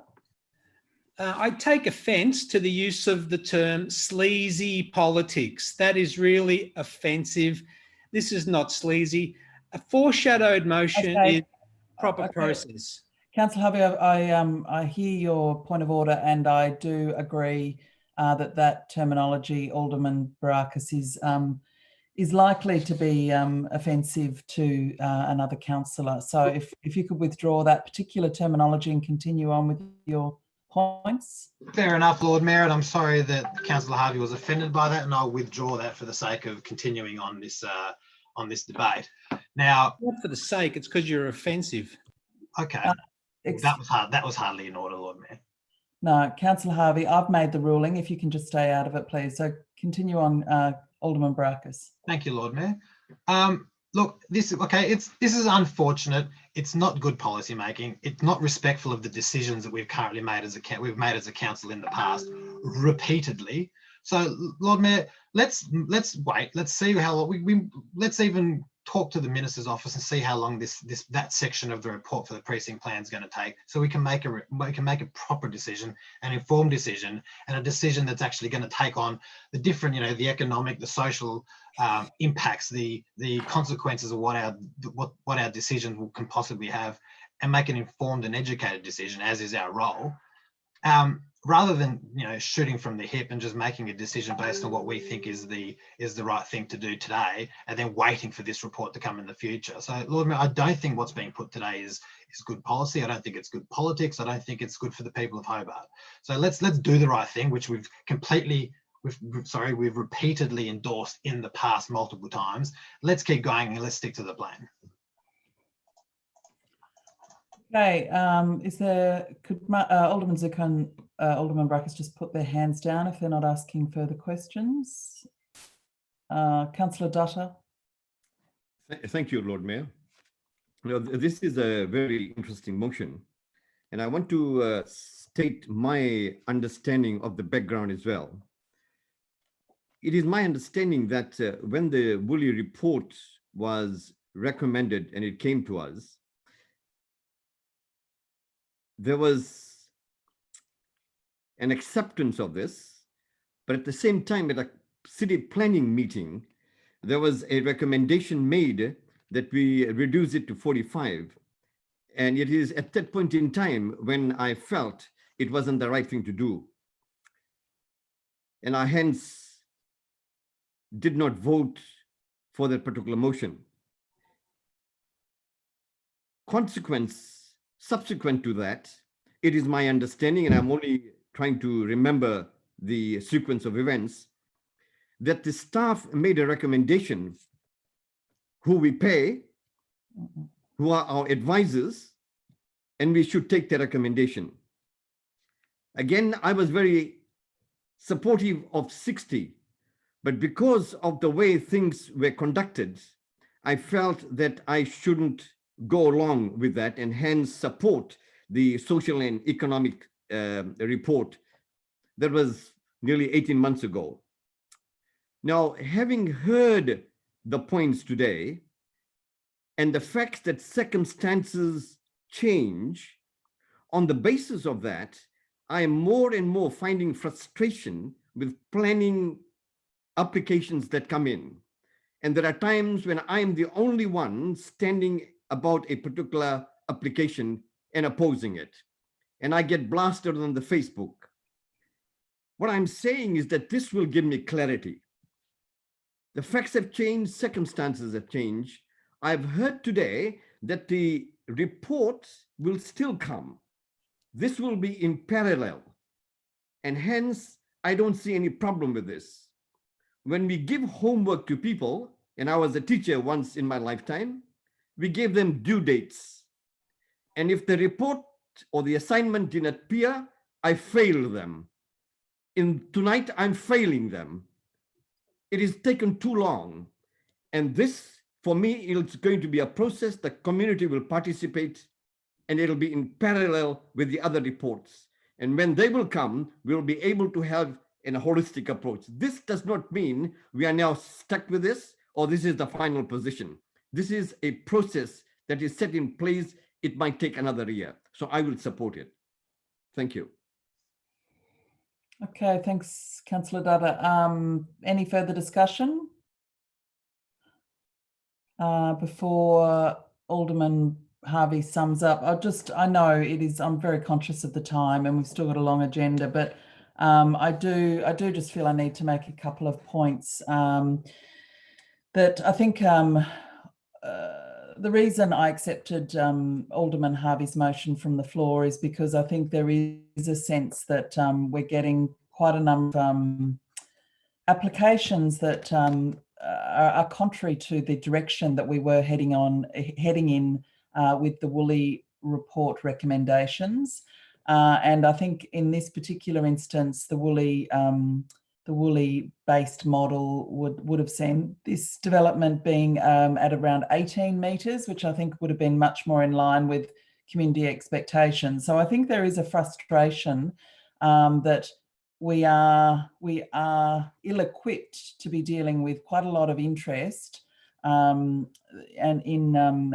perhaps some of our old planning scheme amendments are not as suitable when you factor in the issues around view lines and trying to protect some of the elements of the streetscapes streetscapes and townscapes of Hobart, which is what the Woolley report was focused on. Now, it is important to note that Lee Woolley's, the motion before us is the staff's recommendation on the Lee Woolley report. It is the staff's recommendations. It wasn't anything to do with other proposals at the end of 2018. This is going back to the original staff recommendations where they looked in detail at the Woolley report and they said, well, that's great, but we just need to tweak it in this way, and we need to tweak it in this way. So it actually was their expert advice that it is central to this motion.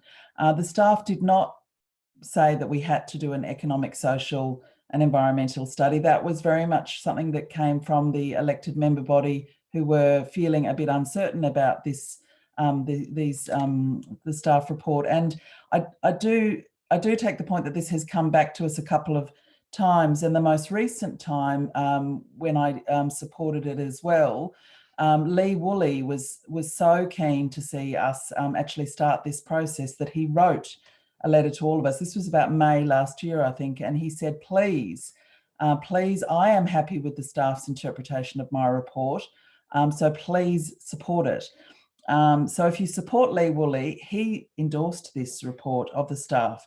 And I think it's also important to just point out that when we made a decision to go into the planning process, the Central Hobart Precinct planning process, it is taking longer because it's a much bigger project. So what we made is a decision that we wouldn't just be looking at heights, that we would be looking at 64 blocks, I think it is, of inner city Hobart, and making a decision about the future and a whole range of issues around what infrastructure would be needed. So that is why it's a different piece of work and taking longer. But as I said at the time, we could still make a decision about height, and there is so much potential to develop and grow within the Lee Woolley recommendations. So much, probably 40,000 people could live in those 64 blocks under the Lee Woolley recommendations.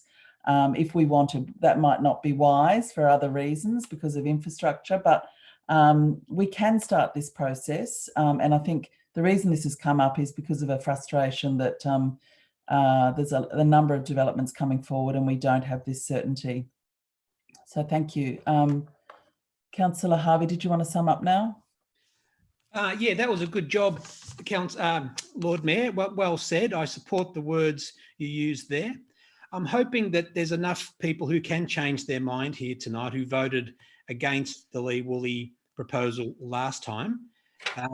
As the Lord Mayor said, the recommendation that I've moved tonight is the original officer's recommendation, who strongly support what they've written, basically, which will give them clarity and surety, and it will give the community, and it will give us as well. So we won't have to have these debates about buildings that exceed the community expectation, that potentially exceed the planning scheme. So we can start afresh with a good sense of what is in and what is out. So I'm hoping there's enough people who see the relevance of this. And as the Lord Mayor has said, we will get the other work in the fullness of time. This doesn't stop that from occurring. So Alderman Thomas was concerned that we were heading off in a tangent or strange direction, but I can assure him, and I'm confident he knows, that the other work will still be completed. And Councillor Sherlock, I also appeal to you that it's okay to change your mind and to move on from a previous decision, but you're not abandoning that previous decision. What you're doing is creating certainty for the people of Hobart if you can support this tonight. And anyone else who's wavering, I encourage you to get behind this, because we can provide a really positive outcome here for the debates that will come in the future about heights. So please, I hope you can support what I've moved this evening. Sorry, even though we're just having summing up, I think Alderman Thomas has got it and Alderman Brackus have got their hands up. Is that for a final question? Yes, look, it's a question, and I apologise, but it was put up before you spoke, Lord Mayor. Sorry. No problems. I mean, that's fine. Look, Mike, I think we're here tonight because of the failure of getting this report, getting the pressure on other parties, including the state government, to bring this precinct report. When we first started, Lord Mayor, my question is through you to the General Manager. Yeah. When we started this whole exercise and the council split, it was on the basis that the aldermen, and certainly in my case, when it was put up, believed we could get a report that would satisfy us on the economic and social outcome. My question to you is, and you're a learned man, surely there's a possibility for us to get that now and not have to wait, because that's why we're in this situation. It's not because it wasn't right that we get all the right information before we make a silly or a good decision. It's because we haven't got this simple report back. Alderman Thomas, you have spoken, so I'll just ask the General Manager to answer the question, please. So the question, Lord Mayor, is how quickly can we get a report before us, or how quickly can we get this report? Look, to be honest with you, Lord Mayor, I might just have to defer to Mr. Noy, because I think he's more across the day-to-day as to where that report's at. So sorry, Neil, but you might have to take that one. Yeah, look, through you, Lord Mayor, notwithstanding the suggestion that COVID doesn't have an impact, well, clearly the economic scenarios that we were working on pre-COVID may not necessarily be relevant, and they are the context under which we need to consider the Woolley report. So we did take a pause to get an understanding of what those economic scenarios might be post-COVID. We are getting some clarity around that, and clearly, if you're doing an economic analysis on something, you've got to understand what the economic climate is. And with COVID, once in a century event that has a significant economic implication, we just need to understand what that is. And once we do understand what that is, then we can do that analysis. I am conscious of the time. I can see hands up from Alderman Barakis and Councillor Sherlock. Are your questions really essential? Yes, they are, Lord. If you can just be very brief, Alderman Barakis. We've got two very brief ones. The first one is just in response to one of the points you raised, and whoever can answer it best, please do so. You said that the Lee Woolley endorsed the plan that was brought before council. Just noting, the plan that was brought before council was lower than the plan that was in his initial report. So if that's what he presented, why was that not what was in his initial plan that had up to 75 metres? I mean, I can say very briefly, but my understanding is it's more complex than just that Lee Woolley said 75 metres. He said maybe in some locations, and he was very happy to work with the staff to get their advice, and they did another overlay about some of the other issues that he wasn't looking at, including overshadowing of public spaces and a whole range of things that he wasn't asked to look at. Mr.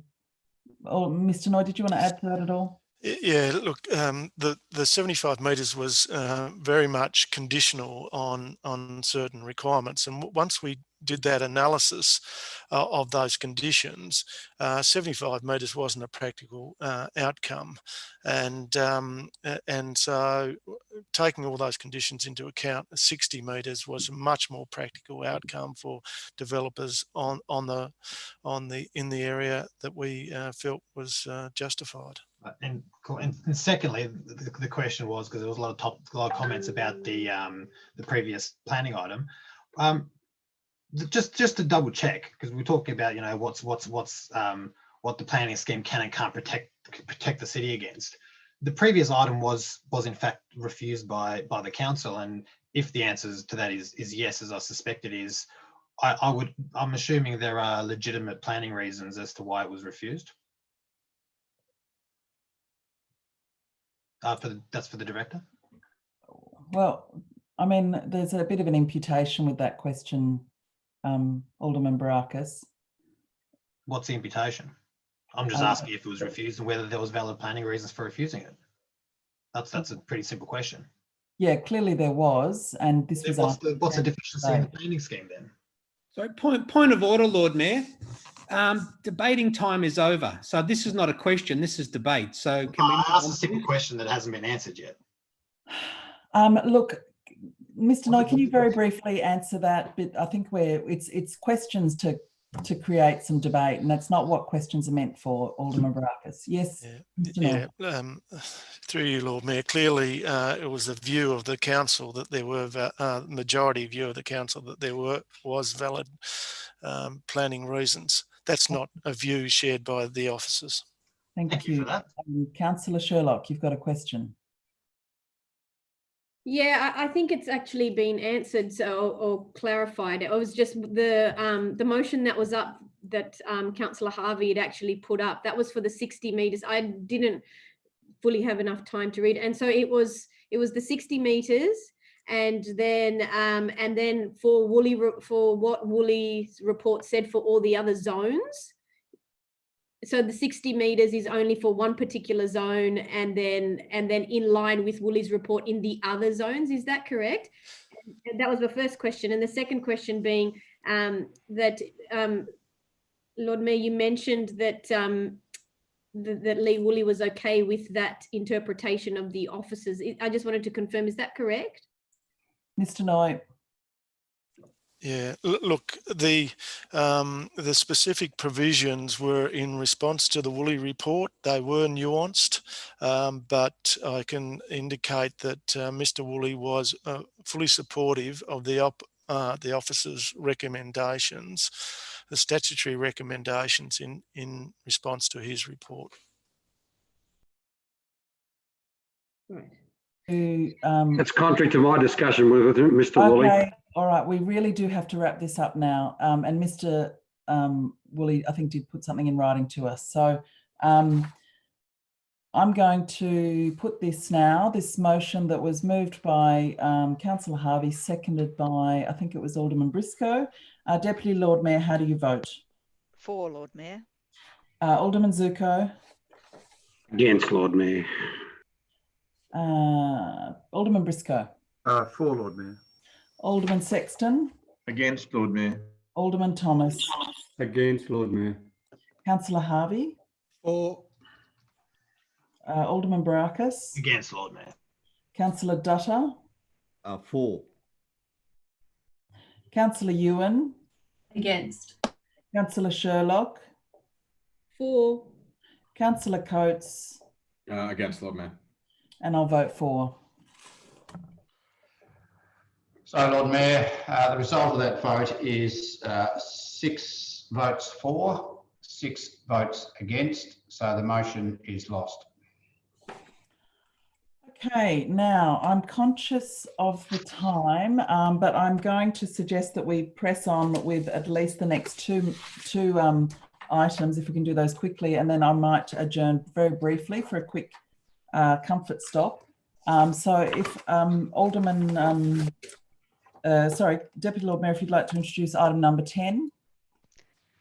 Thank you, Lord Mayor. This is in relation to the Urban Design Advisory Panel members. I'll move that item and just explain it for the moment.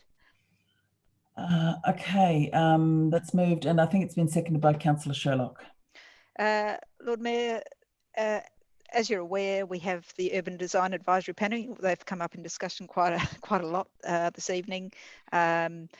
The membership was, unfortunately, we have a number of members leaving, including the chair of the Urban Design Advisory Panel, and it was and the advertisement went out in the Mercury during the pandemic, so on the 22nd of August, looking for a new chairman and new members, and there was concern in relation to this, so I'll leave that discussion.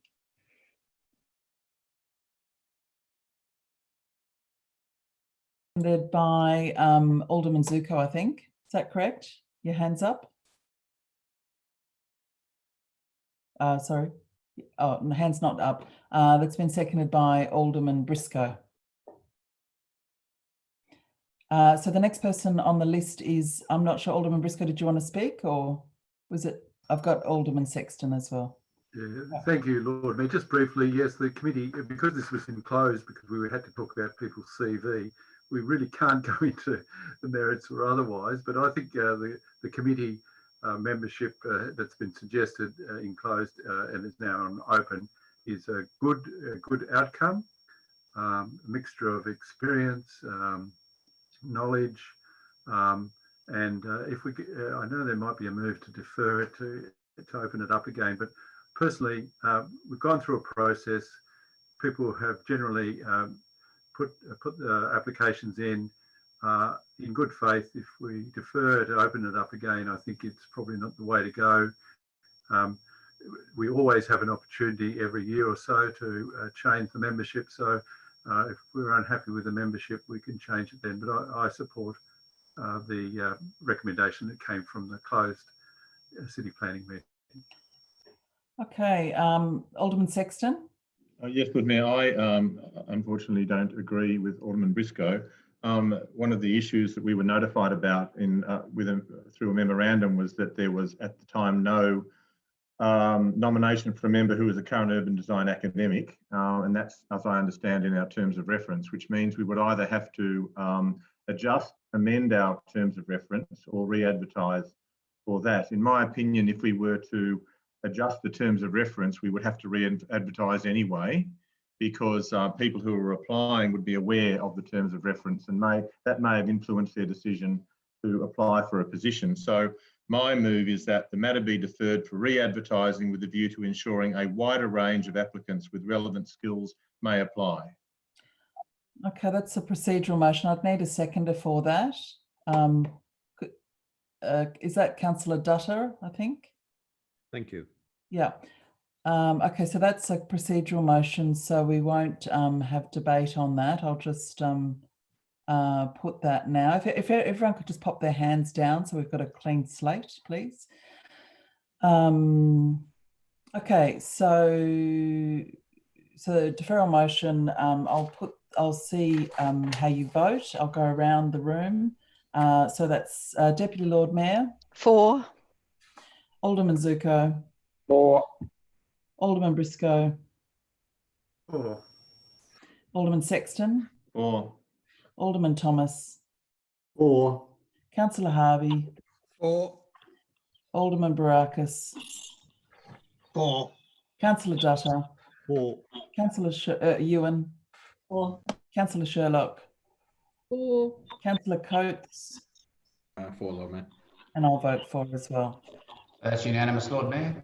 Okay, great. So now we're moving on to item 11, which is a motion from Alderman Barakis. Alderman Barakis, would you like to speak to your motion? Thank you, Lord Mayor. Yes, I would. Lord Mayor, I recently met with... Do you mind just popping your camera on for some reason? Oh, sorry. Apologies. How's that? Thank you. Very good. Sorry about that. Let me just pull this up. Thank you for that, Lord Mayor. Lord Mayor, I met recently with the Ronald McDonald House Charity, as well as the Director Carr, to meet with them, because look, I think most of us are aware of the good work that Ronald McDonald House Charity does, providing support, providing a place to stay for families, and especially families of children who are undergoing medical care in the hospitals, and what's arguably one of the most difficult times a family can go through. And we were informed that recently, due to extenuating circumstances, the house had parking spots that were granted to them by a privately owned car park, and that car park has since been unable to provide those car spaces. And that they did request to us if we had the ability to provide them with limited access to the Argyle Street car park for the families, so that they can park their car and they can have somewhere to stow their car whilst they're undergoing care and treatment and what have you in the hospitals, just to try and make life that little bit easier for them, and that just give them that bit of convenience. Look, ultimately there are some long-term considerations that need to be taken, for us to look at. You know, what the cost of the council is for us to do this, what is an appropriate number of car spaces to give in the long term, and who should access them, whether it's staff or volunteers or only the families, what the guidelines are for them using it during hours, after hours in the car park, and etc. There's a lot of things to unpack there, I think, in the long term. But I think it was, and in conversations with the with staff, and I'm sure if there's questions that then Mr. Carr would be able to probably answer these questions better than myself. But you know, what's being proposed effectively is to give a short-term delegation to the general manager to allow them to access 7 parking spots purely for the families and nobody else, and then look into what a longer-term set of guidelines would be, what a longer-term plan would be as far as how many parking spaces we give out, who gets access to them, what the rules are about that. Because obviously, look, we don't want this to be abused by anybody. I'm not suggesting that that's that's the issue here, but we want to make sure, obviously, that the council's, you know, not outstretching too much in what we're able to provide and what the private demand for the car park is as it is. My understanding is, as it stands, especially with COVID, it is underutilized, so it wouldn't be that much of a what do you call it, cost to the council in providing those 7 spots. But we do obviously need to look at what the long-term costs are and whether it's something we want to embark on in the long term. But look, ultimately, I think this is something about helping an organisation that really gives back to the community. I think it's something that we should all be supporting. And if there are considerations in the long term, that will come back to us in a report before we make a long-term decision on this. But in the meantime, I think this is something that we can really do just to make life that much easier for those that are really, those that are helping and those that are undergoing and facing some of the most difficult times I think you can possibly face as a family. So look, I'd commend this, and I'd hope that this is something that we could all get behind and support. Okay, that's been seconded by Alderman Thomas. Did you want to say anything, Alderman Thomas? No. Councillor Harvey? Yeah, thanks, Lord Mayor. Could I just ask a question through you to the General Manager? Do we have a policy on gifting car parks to organisations, and do we need to create a policy? Because I know this is one organisation that I agree is worthy of it, but if this is going to lead to every other organisation asking for a similar arrangement, then we probably need to develop a policy. Could I just clarify? Yes, thank you, Lord Mayor, through you. The short answer to that question is that we do not have a policy at the moment, but I do note from the motion, this is a 3-month trial, 3-month delegation to me, if you like. In reporting back to the council, I think it would be incumbent on us to come back with a policy as well, because you are quite right, Councillor Harvey, there might well be a precedent set, so I think we do need to have a policy. But yeah, this is a 3-month trial, which the officers do support. I think it's a good idea, and we will come back with a policy at the end of that 3-month trial. Okay, can I just confirm that is in the motion? I was going to just suggest, I don't think that's specifically included in the motion, Councillor Harvey, but I think that's a good idea, and I'm happy to include that in the motion if my seconder is that the report does come back with a suggested policy. Yeah, well, that'd suit me. I'm happy to move it as an amendment if need be. That's fine. No, I think we can just include that. No, it should be accepted in, Lord Mayor, if you're content with that. So where does it actually go? It just says long-term provision of these spaces be considered once a report is prepared to assess financial implications as well as appropriate guidelines and a policy, and any other future issues that might be arise. Is that? Can I suggest any other issues that might arise, including a potential policy for these matters going into the future? And can I also add that I would like to know the financial, because these would be considered grants. So it would need to go through, it would need to list it on the grants register. So that might be. I believe the cost of this one, we can check that with the director. I think the cost of this is something in the order of $7,000. I think that is provided in the report, and that would be provided in the report that comes back to us. Sorry, I'm just going back and forward now. Apologies. Lord Mayor, just to answer that question, the report does say, under the comments from myself, that we estimate the cost of the 3-month trial to be around about $6,250. And it would be shown as a grant in our 2021 annual report, and that will be included in the information that comes back to the council after the 3 months. Okay. All right. Anyone? Okay, Alderman. Sorry, Deputy Lord Mayor, you've got your hand raised. It's a long night, Lord Mayor. Yes, thank you. So I have a question through you to either the General Manager or Mr. Short. In relation to interstate people who come down for families with for hospitalisation, do we provide any parking dispensation for them?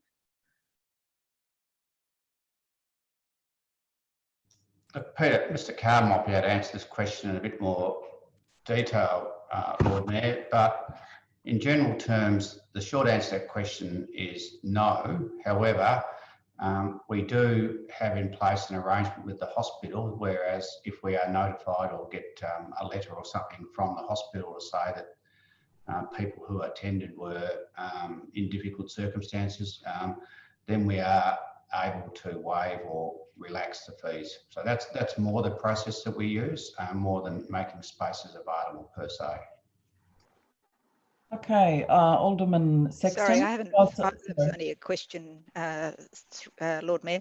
Another question is: there's obviously a number of worthy organisations close by. So things like sexual health, Headspace, various organisations. Would we be considering all of these in light of this request from one very worthy organisation? Mr. Heath. Sorry, again, Lord Mayor, what we would say to that is that if those other organisations were to approach us, we would certainly sympathetically consider their applications on the basis, similar basis to this one before you. I think what we want to do though is get our policy position correct, and this application will give us a chance to work through those policy implications. So, but we are certainly happy to talk to people who want to use our car parks for the reasons that we've just been discussing. Thank you. And just to make a few points, Lord Mayor, I quite often get approached by organisations. I can think of a couple of organisations, not-for-profits, partly, or including not-for-profits in places like North Hobart, who would want some dispensation for parking as well. So I wonder if Alderman Barakis might like to include that in his motion as well. So what am I including?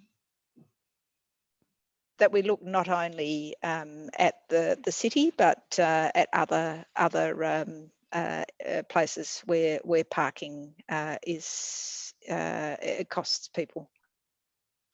Oh, look, I think for the moment, this is like, as has been said by the general manager, this is a trial for this particular case, and just noting, obviously, yes, if we do this, then it does set a precedence. But I think what different organisations do, equally worthy organisations do, they offer different services, and part of what Ronald McDonald House offers is the accommodation factor, which involves them needing to stay somewhere, and different, whilst different organisations have different needs, I don't think there's that many that specifically offer accommodation. But I think that's all stuff that I imagine, as was raised by Councillor Harvey, would come out in a broader policy. At the moment, this is a specific thing for a specific organisation, and if the trial comes back positive, then we can look at it in a more broader sense. That's where it is at the moment. Okay, was there anything else, Councillor Burnett? No. Alderman Sexton? Yes, but I was just going to say I do support this as a trial. I agree that it needs to be shown as a grant in the annual report, and I also agree that we need to have a very clear policy on who can and can't apply, and under what circumstances we would grant car parking given the cost. At the moment, under COVID, of course, car parking is not at a premium, but that will change, and so we've got to plan for the future.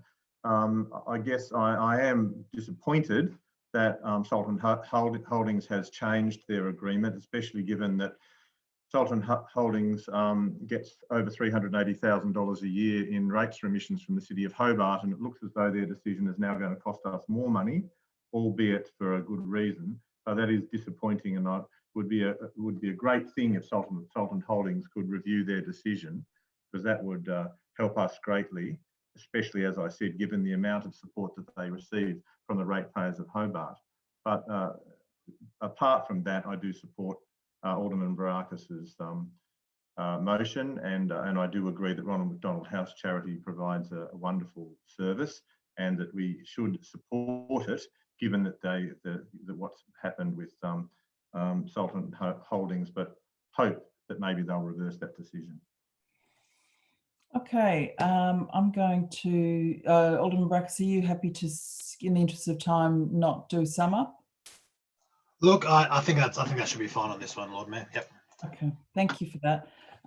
So I'm just going to see if there is anyone who would like to vote against this motion. Please raise your hand. Alderman Sexton, is your hand up for that reason? Okay, so no, I don't see any hands raised, so that's passed unanimously. Thank you for that. Now it is 7:25 or even 7:26. Some of us have been going for 3.5 hours. So I am going to just adjourn the meeting. I'm conscious we don't want to go too late, but just enough time to have a quick comfort stop and maybe get a drink or something to keep you going, because we'll probably still have another hour or so to go. So I'm just going to ask that we reconvene at 20 to 8. So that's a little bit over 10 minutes. Thank you.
Okay, Craig, if you're able to restart the recording, and we'll, it's 7:40, so we'll restart the meeting. You're still live.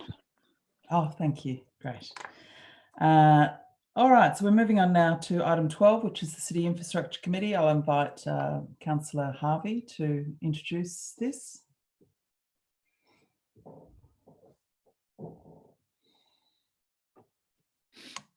Thanks, Lord Mayor. Item 12 is Asset Management Policy and Strategy.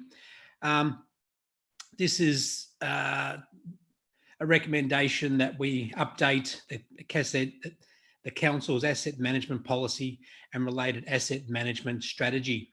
So I'll move that item. I need a seconder.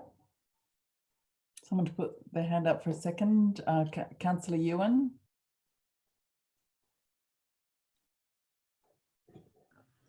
Lord Mayor. Yeah. I'm being told that the system administrator has stopped me turning my video back on. So Craig, can you do something, please? Thank you. There you are. Thank you. That's okay. Okay, I don't think there's any discussion on that item. Or Councillor Harvey, did you want to say anything else? No, Lord Mayor, pretty straightforward, I think. Would anyone like to vote against item 12? If so, please raise your hand. Okay, no raised hands, so that's passed unanimously. Item 13 is appointment of Deputy Municipal Emergency Management Coordinator. Councillor Harvey. I'll move the item.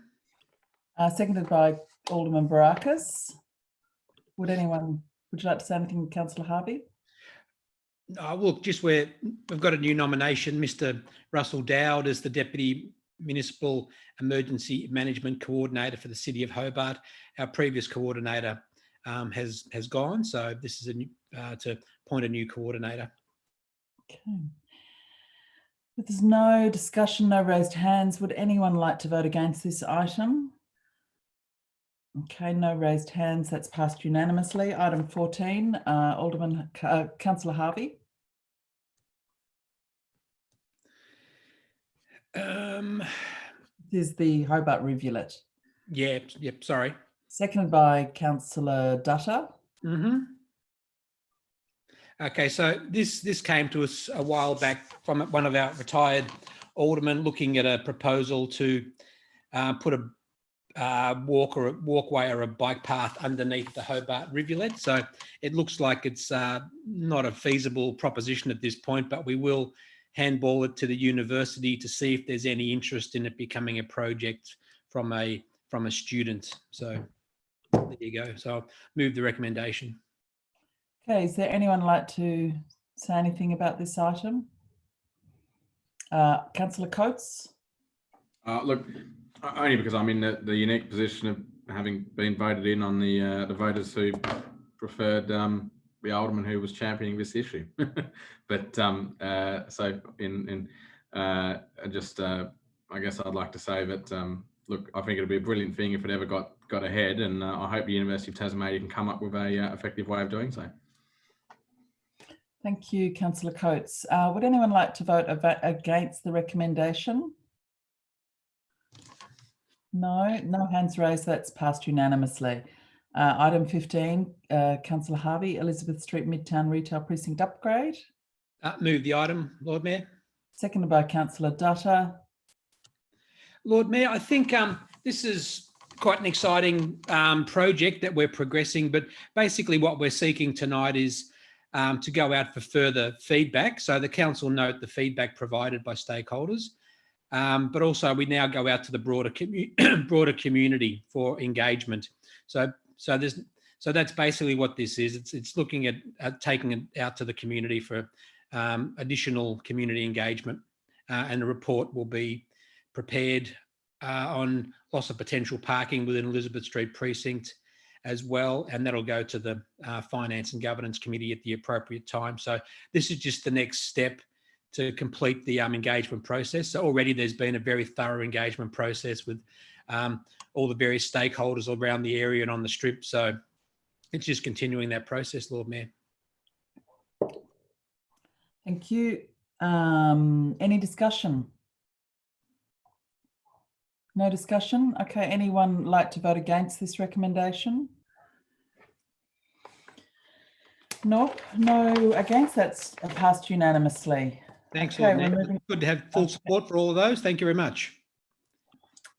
Great. We're moving on now to item 16, which is the Community Culture and Events Committee. I'll invite Councillor Sherlock to introduce the item 16. Oh yes, thank you very much, Lord Mayor. So I'll just move the item and then do an overview if that's okay. Second by Councillor Ewan. Thank you very much. So on 17th of June 2019, the Council first considered an item on the development of a social inclusion index, or the SII, as an initiative of the Connected Community program within the Connected Hobart Action Plan. The index would serve to support and measure the impact of and potential actions for homelessness in Greater Hobart, and with that focus on data that helps us to make informed decisions. A broad review of existing national and international social and economic indicators, frameworks and reports was undertaken by officers between July and September 2019 as input into the potential development of an index.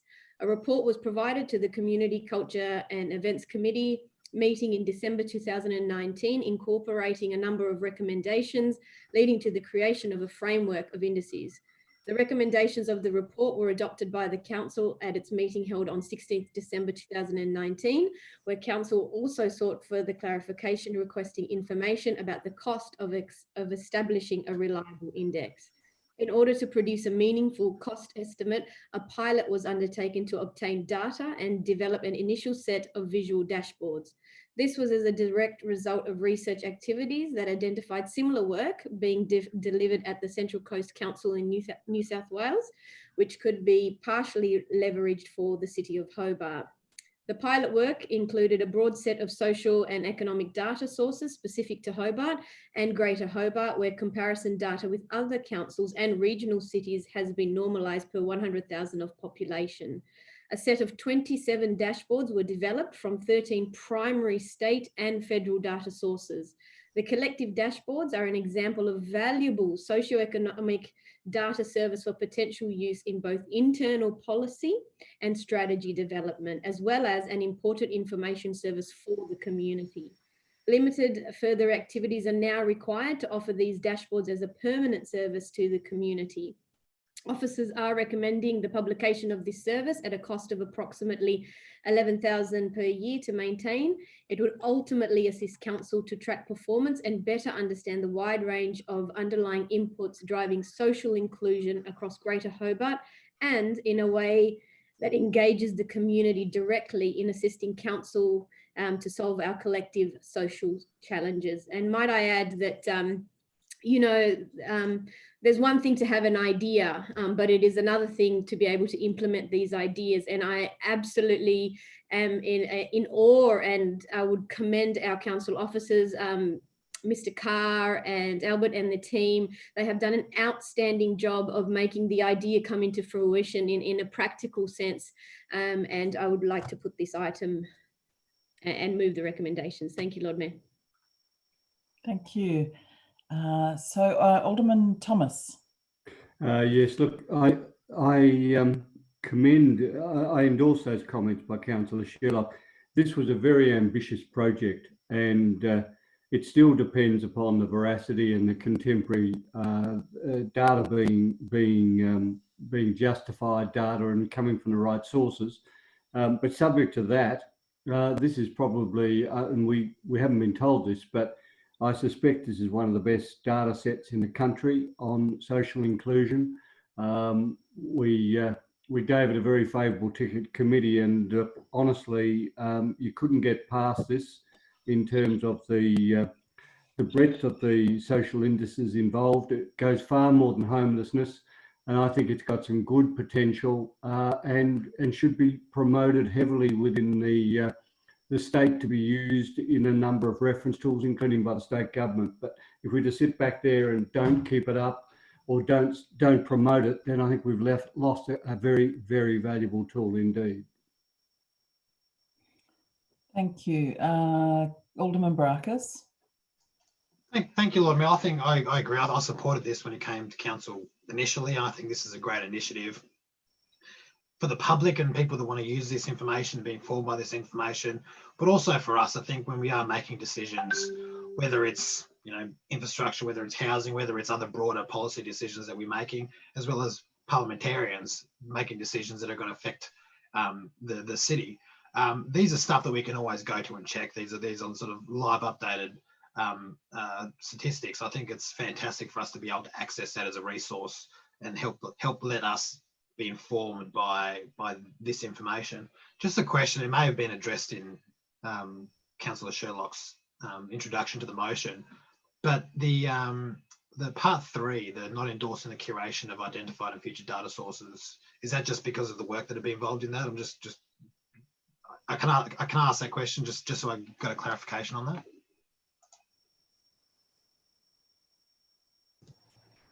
Councillor Sherlock, did you want to answer that? Oh, I was actually going to say perhaps Mr. Carl. Oh, Mr. Carl, sorry.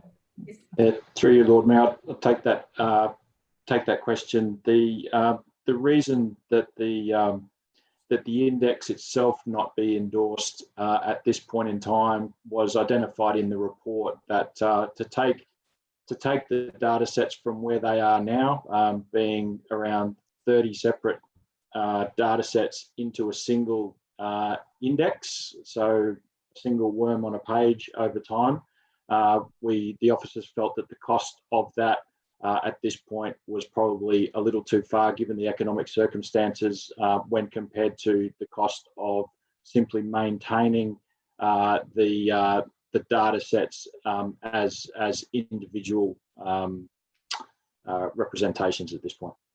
Fair enough, and thank you for that. And just as a follow-up to this whole thing, for those of us, and I'm sure there's people such as myself and there's people outside of the council as well that do like to geek out over these sort of data sets when they can.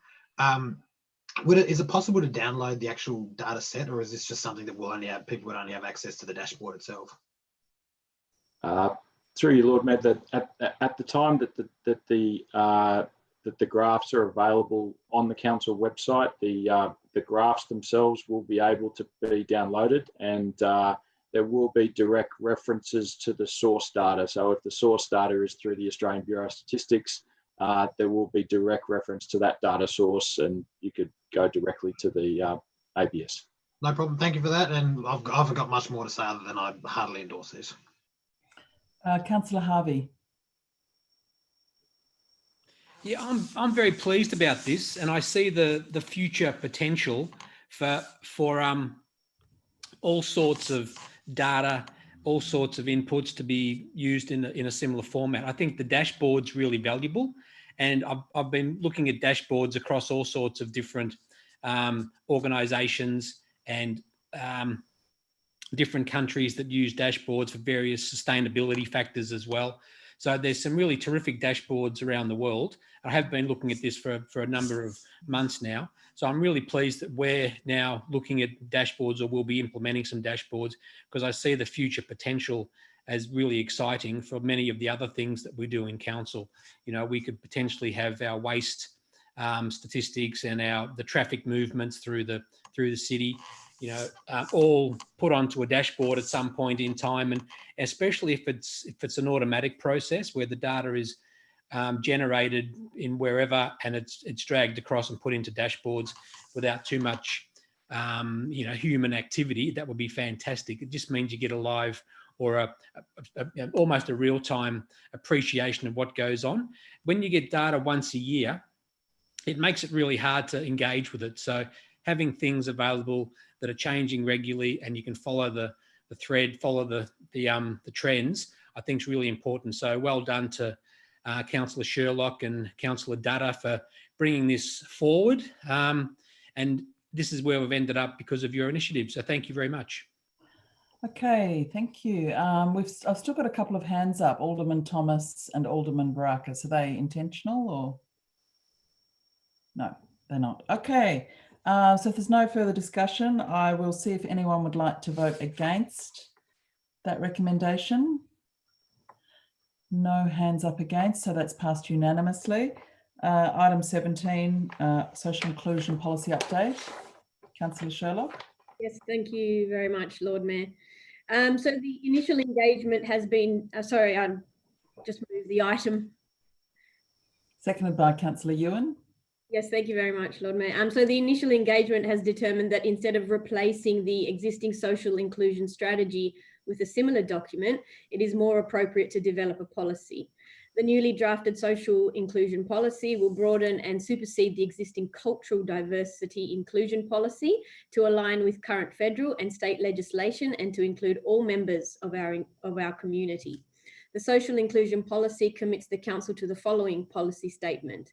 In alignment with the Universal Declaration of Human Rights, the Council recognises the fundamental right of every individual to participate socially, culturally, economically, physically, spiritually, and politically in society. The Council acknowledges that each member of the community has their own set of strengths, skills, and resources, and that the contribution of these is of benefit to the whole community. The Council recognises that not everyone's experience of our community is the same. We acknowledge the systemic barriers within the built, social, and information environment that prevent people from thriving and contributing to society. Barriers include lack of employment opportunities, poverty, low literacy and numeracy, ill health, intimate and family violence, inadequate support services, stigma and discrimination, and lack of housing availability. These are challenges which the Council is committed to addressing through advocacy, partnership, and direct action. Council commits to building social inclusion and actively reducing discrimination on the ground of any attribute listed under Section 16 of the Anti-Discrimination Act 1998. The Council commits to social inclusion and compliance with relevant anti-discrimination legislation in all aspects of Council operations, including strategic planning, service delivery, communications and design, and delivery of public spaces. The policy will apply to all City of Hobart elected members, employees, contractors, and volunteers. The review of the existing social inclusion strategy will continue during the remainder of 2020. A workshop for elected members will be held at the appropriate time to provide the opportunity to have detailed input into the framework. The policy encourages compliance with state and federal legislation and responds to the community's expectations as set out in the community vision. And I would just like to move the recommendations. Thank you, Lord Mayor. Thank you. Okay, there's no hands up, so I'm going to see if anyone would like to vote against that recommendation. If so, put your hand up now. No hands up, so that's passed unanimously. Moving on to item number 18, Councillor Sherlock. Thank you very much. I'll just move the item, Lord Mayor. Seconded by Councillor Ewan. So yeah, this is the City of Hobart's grant program. The round of grants opened on the 5th of August and closed on the 24th of August. The round contained 2 grant categories, the event partnership and the community Christmas carols. A total of 5 applications were received in the event partnership category. All were deemed eligible for assessment and recommended for funding. Applicants are Beaker Street, Tasmanian Museum and Art Gallery, 10 Days on the Island, Australian Institute of Architects, and John X Presents.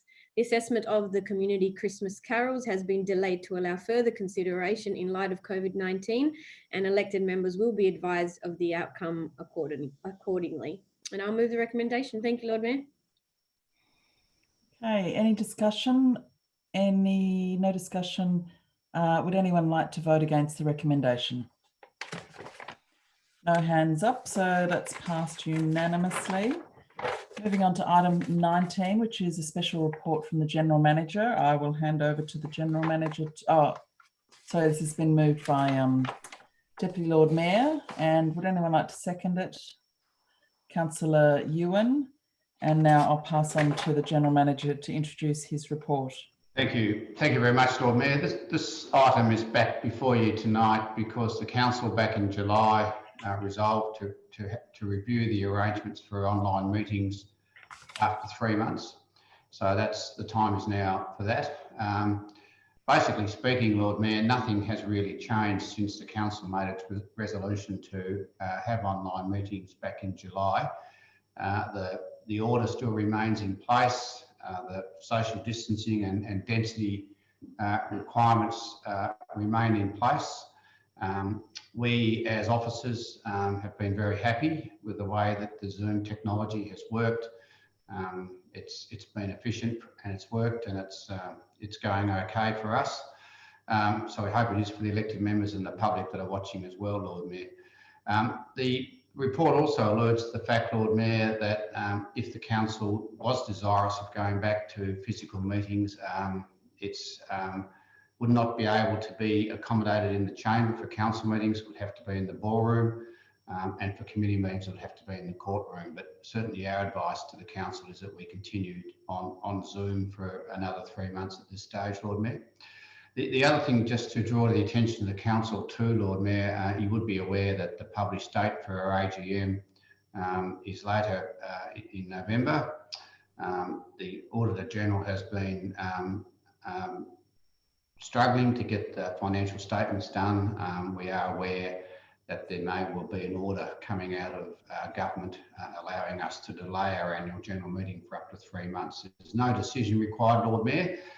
We are just simply bringing it to your attention that it may occur, and obviously we'll advise you more formally once that advice comes through from the government. So, Lord Mayor, that's the situation as it is. No real change from July. We are recommending that we continue online meetings through the Zoom platform for the next 3 months. Thank you, Lord Mayor. Okay, discussion. Alderman Briscoe. Thank you, Lord Mayor. Just a question of the General Manager. Firstly, do we go ahead with an annual report then? In terms of the annual general meeting, Lord Mayor, and you must have an annual report, and the annual report says that you must have an audited financial, your audited financial statements and the audit opinion from the Auditor General. So they're requirements under legislation. So if we do not have those, we cannot produce our annual report. Therefore, we cannot have our annual general meeting. So the issue is not peculiar to Hobart. It is a sectorial issue involving the AG preparing the financial statement. So that's why it's going to be in order. Thank you. And probably another question.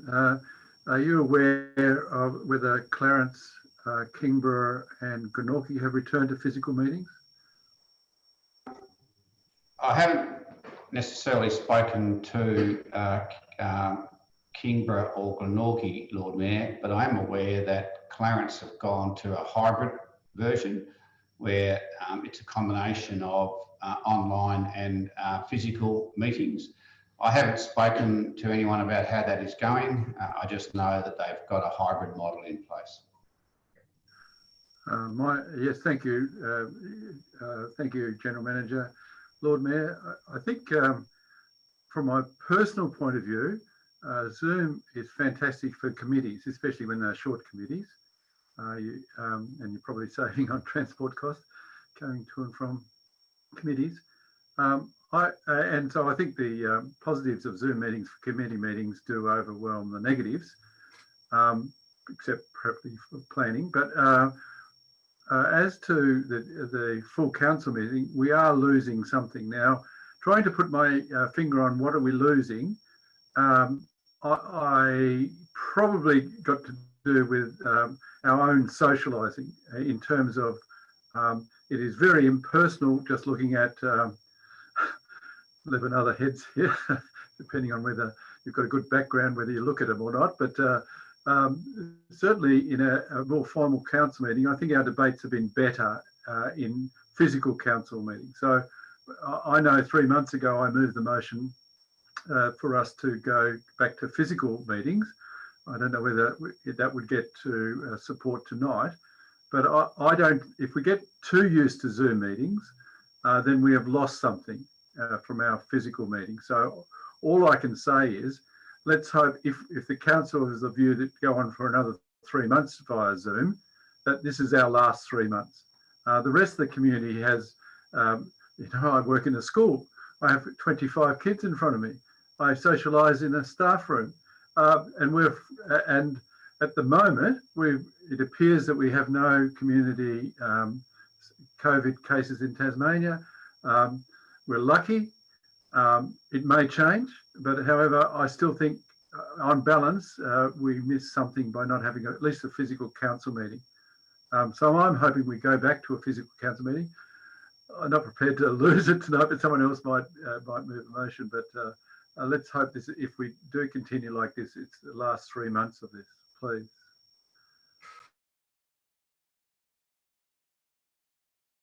Alderman Baracus. Thank you, Lord Mayor, and I'll echo what Alderman Briscoe said. I think we are losing something. As convenient and as wonderful as it has been being able to continue our meetings on Zoom, given the circumstances, and I think it's probably safe to say that in some way, whether it's briefings or however we do things in workshops, we might continue to use Zoom in the longer term. I think we are reaching a point where, you know, the Kingborough Council, Clarence Council, I wasn't aware that Glenorchy had gone back to holding in-person meetings, but them as well, if that's true, are able to hold in-person meetings in a smaller chamber than what we have. We have much larger, much better facilities than what those smaller councils have. The Parliament's able to hold to sit in with larger numbers of people and people moving around, and like with the huge number of moving parts that they have, it seems a bit. I think we're getting to that point where we do need to start really looking at moving back. I think we have the facilities with the screen in the Lady Osborne room, with the teleconferencing, the video capabilities, that we can have a hybrid system where people sit in the chamber or the meeting room or whichever room that we opt to use, and then the public can tune in and watch it on video. People can make deputations if they're not able to or not comfortable about coming in. I think when we've got the federal parliament, all these other different bodies able to meet, I think we do have it within us to do that, and I think it makes for a better meeting. I think we are losing a bit of the personal part of these meetings. I think us doing this Brady Bunch style meeting, I think has been necessary up until now, but we do sort of lose that ability to talk before meetings, talk after meetings, have those personal conversations with people that are giving us briefings and people that are making deputations as we're coming and going. So I do think that we are losing quite a bit. And I'll make the point as well that we are currently in a strange situation where we can all sit here and social distance and do our meetings via Zoom, but then we can all get in our cars, drive down to the Den or drive down to Cargo, and all sit around a table and drink together and not social distance. And neither situations are breaking any rules. Like we are. It does seem, I think, with the greatest of respect, that we are getting to a point where this is getting a little bit. This is getting a little bit beyond what's practical and getting a little bit beyond the joke, I think. But look, I might even ask that if we can vote on these two items separately, and I might foreshadow a motion that we do start coming back to regular meetings or some form of hybrid meeting sooner, maybe even as soon as possible. And I might move a foreshadowed motion. Would I need to do that now, or can I do the wording of that after? Well, what would be, is it about just the council meetings, or is it the committees? Is it completely different, or is it an amendment, or is it a completely different? I would say it'd be more than an amendment, because it had fundamentally changed part one of the motion. So I think it'd have to be foreshadowed. I'm happy to take advice on that, but my understanding would be it fundamentally changes part one. So it'd be that we seek to return to in-person meetings as soon as possible, and delegate the general manager to come up with appropriate guidelines and social distancing for an in-person / hybrid meeting. I think that kind of covers everything, unless anybody wants to add to that. Okay. All right. So I think that is a foreshadowed motion, Alderman Zuko, but I can certainly separate the voting on the two items here. I think, yeah, and then depending on one, we can look at yours if it's if people didn't want to go with it.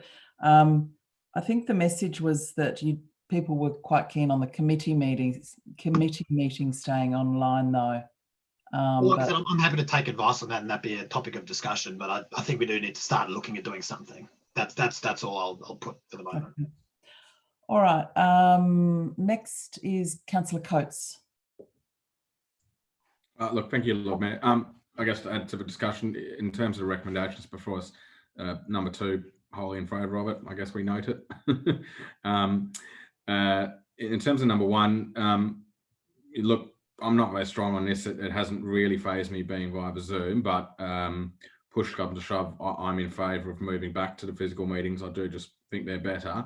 That said, one of the other reasons I think, but it hasn't really been touched on, but you know, I am cognizant that there may well be people in the community who are not comfortable doing deputations via Zoom. And hopefully one of the learnings out of this is going forward, those who are more comfortable connecting in will be able to have the facilities to do so. But I think one of the benefits is that where that is the case, it does enable people to actually be able to physically come and present their case and, if you like, be heard in the flesh. So look, for that reason alone, I'd be supportive of it, obviously provided the health advice was such that it was safe and it could be done in an appropriate manner. In terms of committees, again, for that reason, I think for the planning committee and also full council, probably look to do that first, would be my sort of where I'm landing on this. But not crazily strong either way. I think one of the things is shown is that, you know, generally speaking, it's worked, albeit what's the best outcome? I think back to full physical meetings, but more than happy to explore sort of a hybrid model, if you like, for committees. But where I think we have a lot of deputations, I think it is good to have that option available for people if they want to present in person. Alderman Zuko. So the question first, Lord Mayor, through you to who can answer it. How many people do we have online right at the moment? Through you, Lord Mayor, the latest advice I had was 25. 25? No, it's 25, including the elected members? Excluding the elected members, Lord Mayor. Excluding. So we've got 25 people watching us. Lord Mayor, I'm sitting at home. I've got my my dog, my puppies, partner, sitting here relaxed. I don't believe that's the environment for us to be sitting and debating in a proper manner. I don't feel that we're participating for the best interests of all our communities.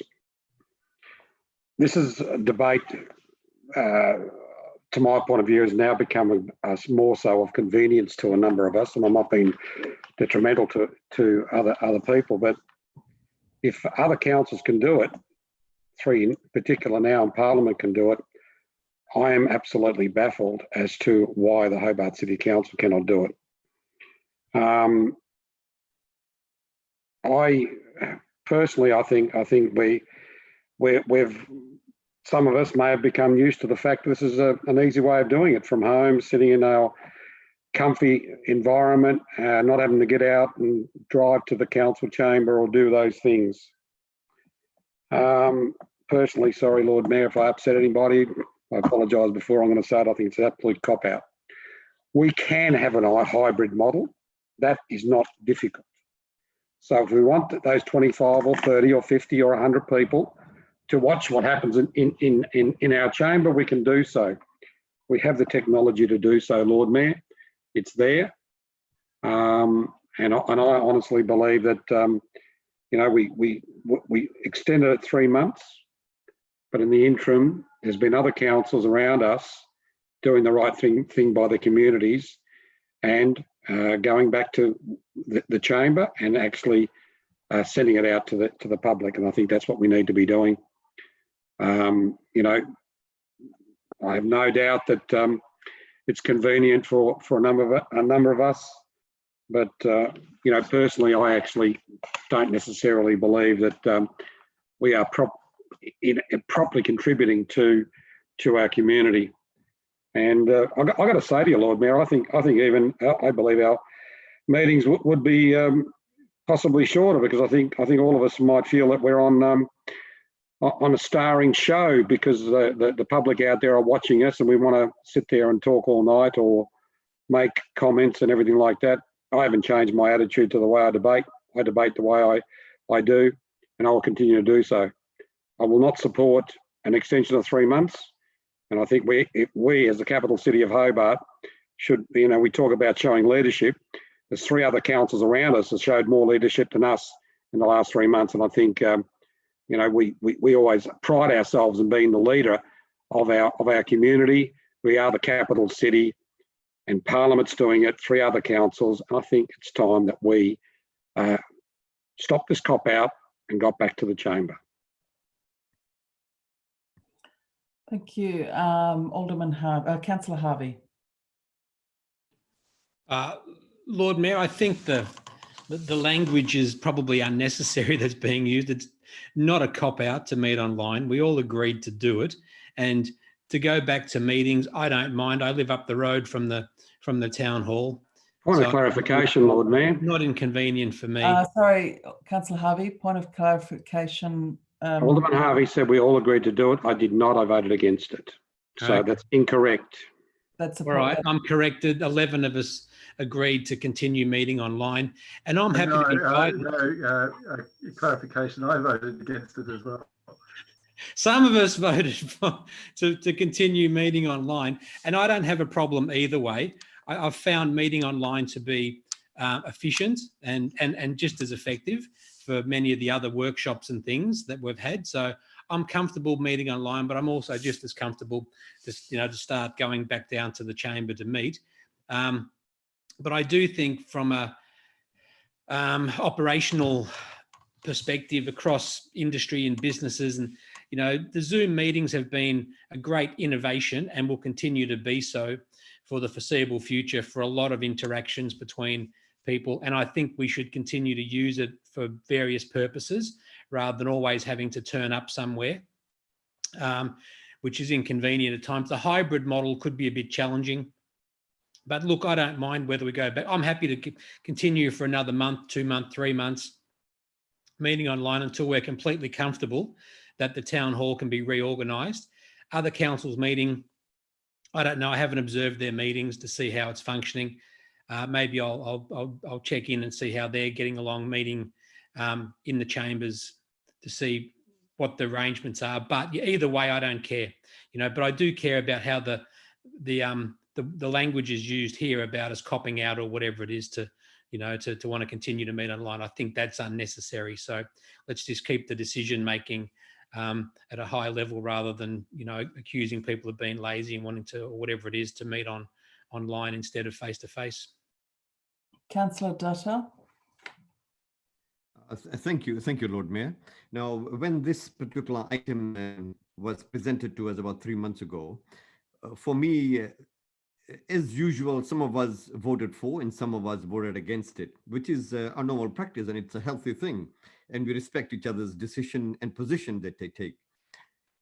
Over the months, the facts have changed for me, and I quite relate to the fact that I have a cafe and there is very little distancing, even though it is stated we should have that distancing.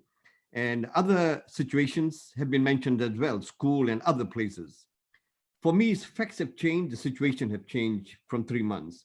And therefore, I would be quite happy, even though I find Zoom quite effective, I quite enjoy it, but I'll be quite happy as well to go back to the chamber and have the meeting that way. So therefore, I'd be quite supportive of this and even suggest that it be within 4 to 6 weeks or whenever it's appropriate. So I'm quite happy to support this and will be willing to go along with the majority decision on this matter. Okay, Deputy Lord Mayor. Thank you, Lord Mayor. Just a couple of questions. So through you to the General Manager. So General Manager, if we were to go back to full council meetings, we'd have to have those in the town hall. Is that right? Through you, Lord Mayor, to satisfy, as I said in the report, to satisfy the physical distancing requirements and the density requirements that currently exist under the public health guidelines, we'd have to have the council meetings in the ballroom in the town hall and the committee meetings in the courtroom. Yes, Lord Mayor. And a subsequent question, just in relation to both the acoustics in the ballroom. I know we've had difficulties with that before. Is that easily possible, like to have good acoustics? Through you, Lord Mayor, look, the ballroom, for those of you who have attended the ballroom for meetings or speeches, those sorts of things, the acoustics are not the best. So to go back to your question, we would need to have a bit of a look at that, whether we need amplification or some other techniques to make it easier to hear because the echo is really quite disconcerting in the ballroom. With that in mind, Lord Mayor, even if the council did wish to go back to physical meetings in the ballroom, I think we'd be asking at least for a month so we can just work through some of those logistical issues that are clearly there and going into the ballroom for meetings. Yeah, thank you for that, General Manager. And just another question, just in relation to recording, we would be able to record the motions, because I think that point about the number of people who are actually listening in, even though it's a long meeting, it has been much more accessible for a lot more people, I think. Yeah, look, Lord Mayor, the desire of the officers, and I think hopefully the council would be that we do continue to record the meetings, but we also live stream. So we want to have a bit of a look at how we'd be able to live stream the meetings as well with technology to make sure it's accessible to everybody. So that'd be two issues: audio and live streaming would be something we'd be keen to do. Look, I would support that. I don't know that we have, I mean, I presume that we could just change the motion that we have before us to say that we go back after a month to face-to-face meetings with the appropriate arrangements for live recording as well.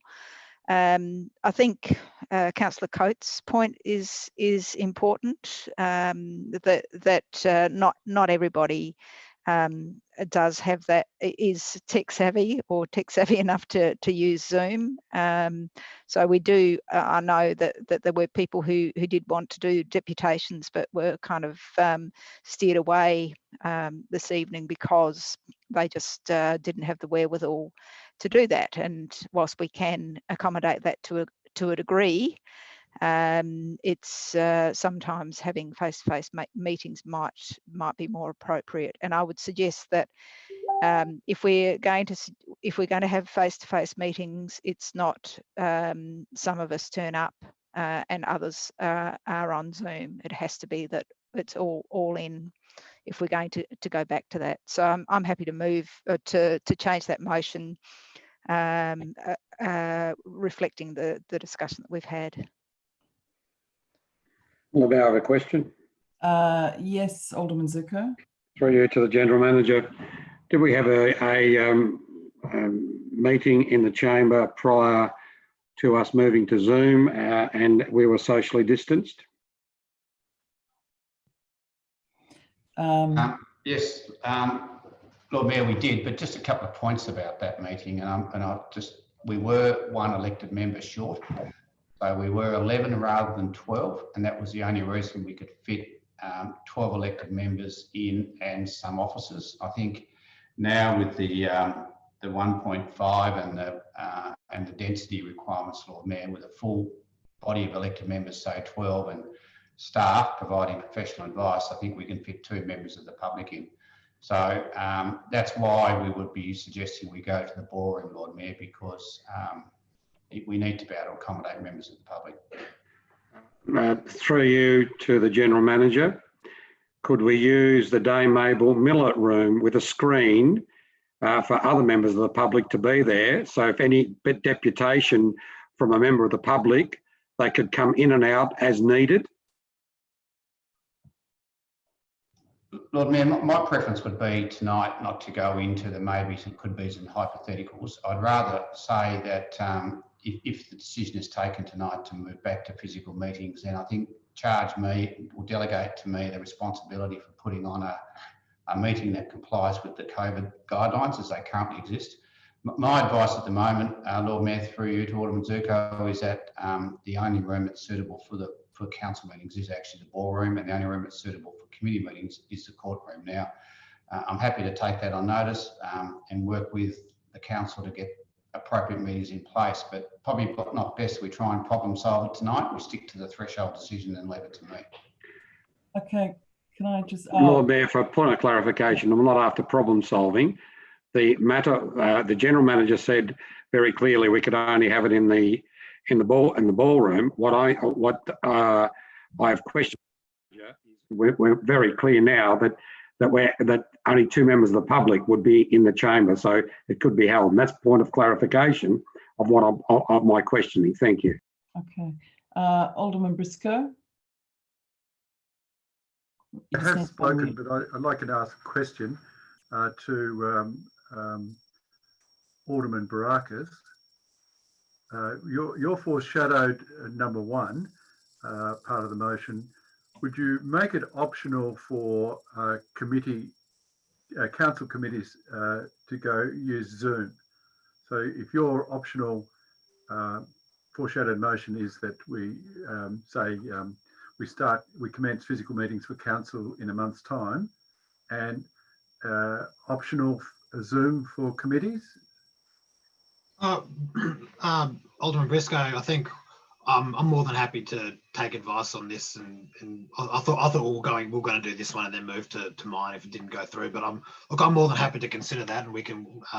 So what would it say to be that we endeavoured to return to in-person council meetings in a month, and then investigate optional. So do you mean hybrid, or do you mean? Well, I think it would be up to each committee to decide whether they're going to meet in Zoom. Oh, okay. For example, a decision could be made by the planning committee to meet in person or physically, and the other committees, which normally don't take long, to meet via Zoom. But anyway, effectively have to be determined by each committee. I'm happy to include that, and I'm happy to discuss my moving of the motion wasn't to get a specific thing that I wanted on there. It was more so we can have that discussion and get down to what we want. But I think we got to vote, or we got to vote down this recommendation to move on to my motion first. So I'm happy to. Can I just make a procedural suggestion? I mean, you could just actually amend 1, which would, just listening to the discussion, which would read the first bit about continuing to observe the social distancing measures. Meetings for council committees continue to be held via Zoom if it's desirable, and for council meetings to be held face to face in the ballroom in 1 month. Well, Lord Mayor, if I'm able to move that, I think I've already spoken, but I've done the foreshadowed. But if you don't think that fundamentally changes it, and that's happy to be, you're happy to have that to be included, I'm happy to move that as what I suggested as an amendment. Yeah, I think that's okay if the general manager's okay with that, because I think you're still putting in the stuff about the need to have good social distancing. It's just simply saying that the meetings will continue via Zoom for committees, and that meetings for council will be there'll be an aim to have them face to face in a month. Look, I'd say that we will change it so we have full council meetings in a month, and that the details and guidelines for that be delegated to the general manager, and that we look to. So I don't want to specify the ballroom or whatever. I think we leave that for the delegation, and that we, as per the suggestion put forward by Alderman Briscoe, that we also look to return committees to in-person meetings, but that's to be determined by the respective committee. And then I'll move that as an amendment if people are happy. Yeah, look, just 2 quick things to say, Lord Mayor. It doesn't negate part 1, and I'm happy to deal with this as an amendment, provided it's got a seconder. Okay, and the second, I've got a couple of hands up I can see. Is that Alderman Zuko? Is that your second hand? No, yes, it is. Okay, so that's an amendment. And Councillor Dutta, did you want to speak as well? No, I was just going to second it. Thank you. Okay. All right. So do people still want me to take these as separate items, 1 and 2? Look, I'm not sure if that's necessary now, Lord Mayor, but if anyone else wants to, then sure. Okay, so is everyone clear on the amended 1? Lord Mayor, I think you've got to put the amendment. Yeah, I am sure I will. Yeah. I just need to make sure everyone's clear on what they're voting on. I'm not. Could you have one more go, please, Lord Mayor? Can I hear it again? Who's reading it out, me or Alderman Barakis, or someone who's written it down? Has anyone ever written down? Can I just check, Lord Mayor? The normal process would be that Margaret, and I just want to check to see whether or not Margaret's got the motion, the amendment Do you have it, Margaret, that you can read it out? Yes, I think I do, Lord Mayor. It might not be particularly articulate, but that two clauses. Clause 1, the council resume physical meetings in 1 month or as soon as practical, and the general manager be delegated to make the relevant arrangements to facilitate this. And secondly, council committees determine whether or not they want to continue to meet via Zoom or in person. Lord Mayor, should that be subject to Health Department authorisation? I'd like to think that we're confident in returning to meetings because there are no issues from the health authorities. Yeah, I think that's captured in the requirement for the general manager to, do the relevant guidelines, follow the relevant guidelines. So, Lord Mayor, I would take it as being inherent in that decision that it needs to be safe. Okay. Lord Mayor, look, I don't want to think, but the words were actually 1 month, not it was the words originally used by Alderman Barakis was 1 month. No other words were used in time frames.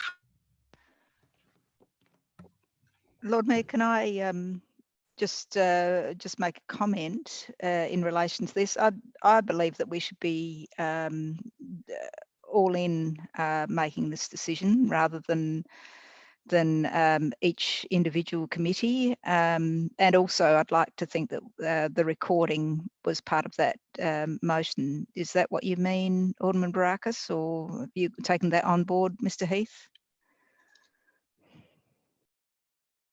Lord Mayor, I certainly, when I answered the question, I think before from the Deputy, made the point that the officers are working to make sure we, A, audio record it, and B, stream it live as well as a video. So, yes, that would be included. That would be issues I'm taking on board, Lord Mayor. Yeah, so I would sooner that we were doing, just for clarity for the community, that we completely go a move rather than each committee making a decision. That if we're going to do this, we might as well do it fully. So I suggest that going completely back to face-to-face meetings within the month would be the more suitable route to take. If I can respond to that, Lord Mayor. Yeah, sure, Alderman Barakis. To be honest, I'm easy either way on that one. I only adopted that second part about the committee on the suggestion of Alderman Briscoe. So if it's maybe a topic of a sticking point, maybe even move that as a part 2 or part 3, and then have those items voted on separately, so we can, judge the broader issue, and then we can sort of decide what we want to do with the committees. Because if there seems to be broad agreement on the full going back as a full council, but not on the committees, maybe we can discuss them separately. I'm happy to do that if that's the easy way to go about this. Thanks. Look, I'm just conscious of the time, and I'm keen for us to try and get a decision. So what Lord Mayor, may I assist? I don't think it's in what ways? Look, there seems to be a sticking point on the committees, but not on the council. May I just suggest that way there it gives us more time to think about it, that we go ahead with 1 month in the council and we defer the committees until the next council meeting in 2 weeks. By then we would have thought about the committees and maybe we all might come up with a better solution. That's all I'm saying. Okay, just a suggestion. Look, I've got a solution too. I would like. We've got a motion before us. Yeah, I do too, Bill. So I'm going to just. I think I'm just going to separate the two things in the. If that's all right with you, Alderman Barakis, we'll start with the part of the motion that talks about the council meetings starting face-to-face in a month's time with the general manager making arrangements. And then the second part of your amendment would be that council committee meetings can continue via Zoom depending on the decision of the committee themselves. Okay, so I'm going to I know it's not perfect, but we've just got to move on. So I'm going to just, so that's amendments by Alderman Barakis, seconded by Alderman Zuko. And I'm going to take them separately, and then I'm going to take the annual general meeting as a third part. Okay. So how would you like to vote? Would anyone like to vote against item 1, which is the council meeting starting face-to-face in around about a month, with the details to be arranged by the General Manager? Anyone like to vote against that? So Councillor Harvey, you've got your hand up. You want to vote against? No. Okay, so that has passed unanimously, that amendment. Now we've got the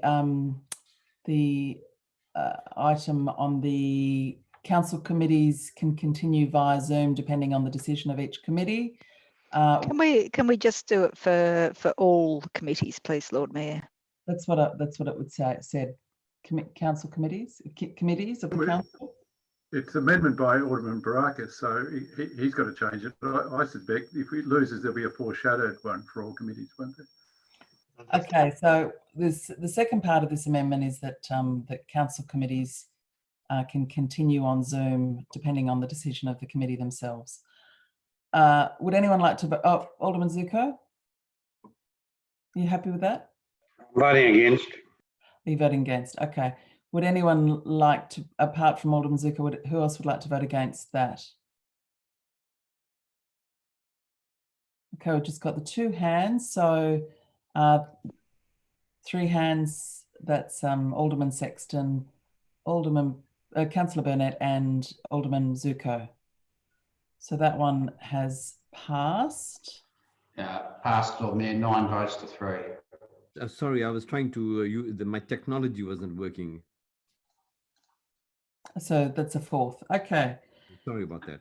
Can I be clear, Lord Mayor, that Councillor Dutta is voting against it? Yes.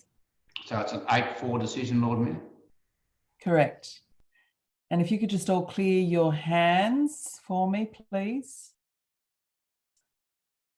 Okay, and now the third part is what is item 2. The council note the delay in the audited financial statements. Alderman Zuko, you're against that, putting your hand up against that? Oh. Would anyone like to vote against the old item 2? No? Okay, so that's passed unanimously. General Manager, do you want another vote on that, or are you happy with that as it is? I think you ought to just put the substantive item, Lord Mayor. Okay, so I'm going to put the substantive item. Would anyone like to vote against that? No. Okay, thank you. I think that's passed unanimously. So now I need someone to move into the closed. Move a motion. That's Councillor Dutta, seconded by Deputy Lord Mayor. Move into the closed. So we'll just wait to turn off the recording.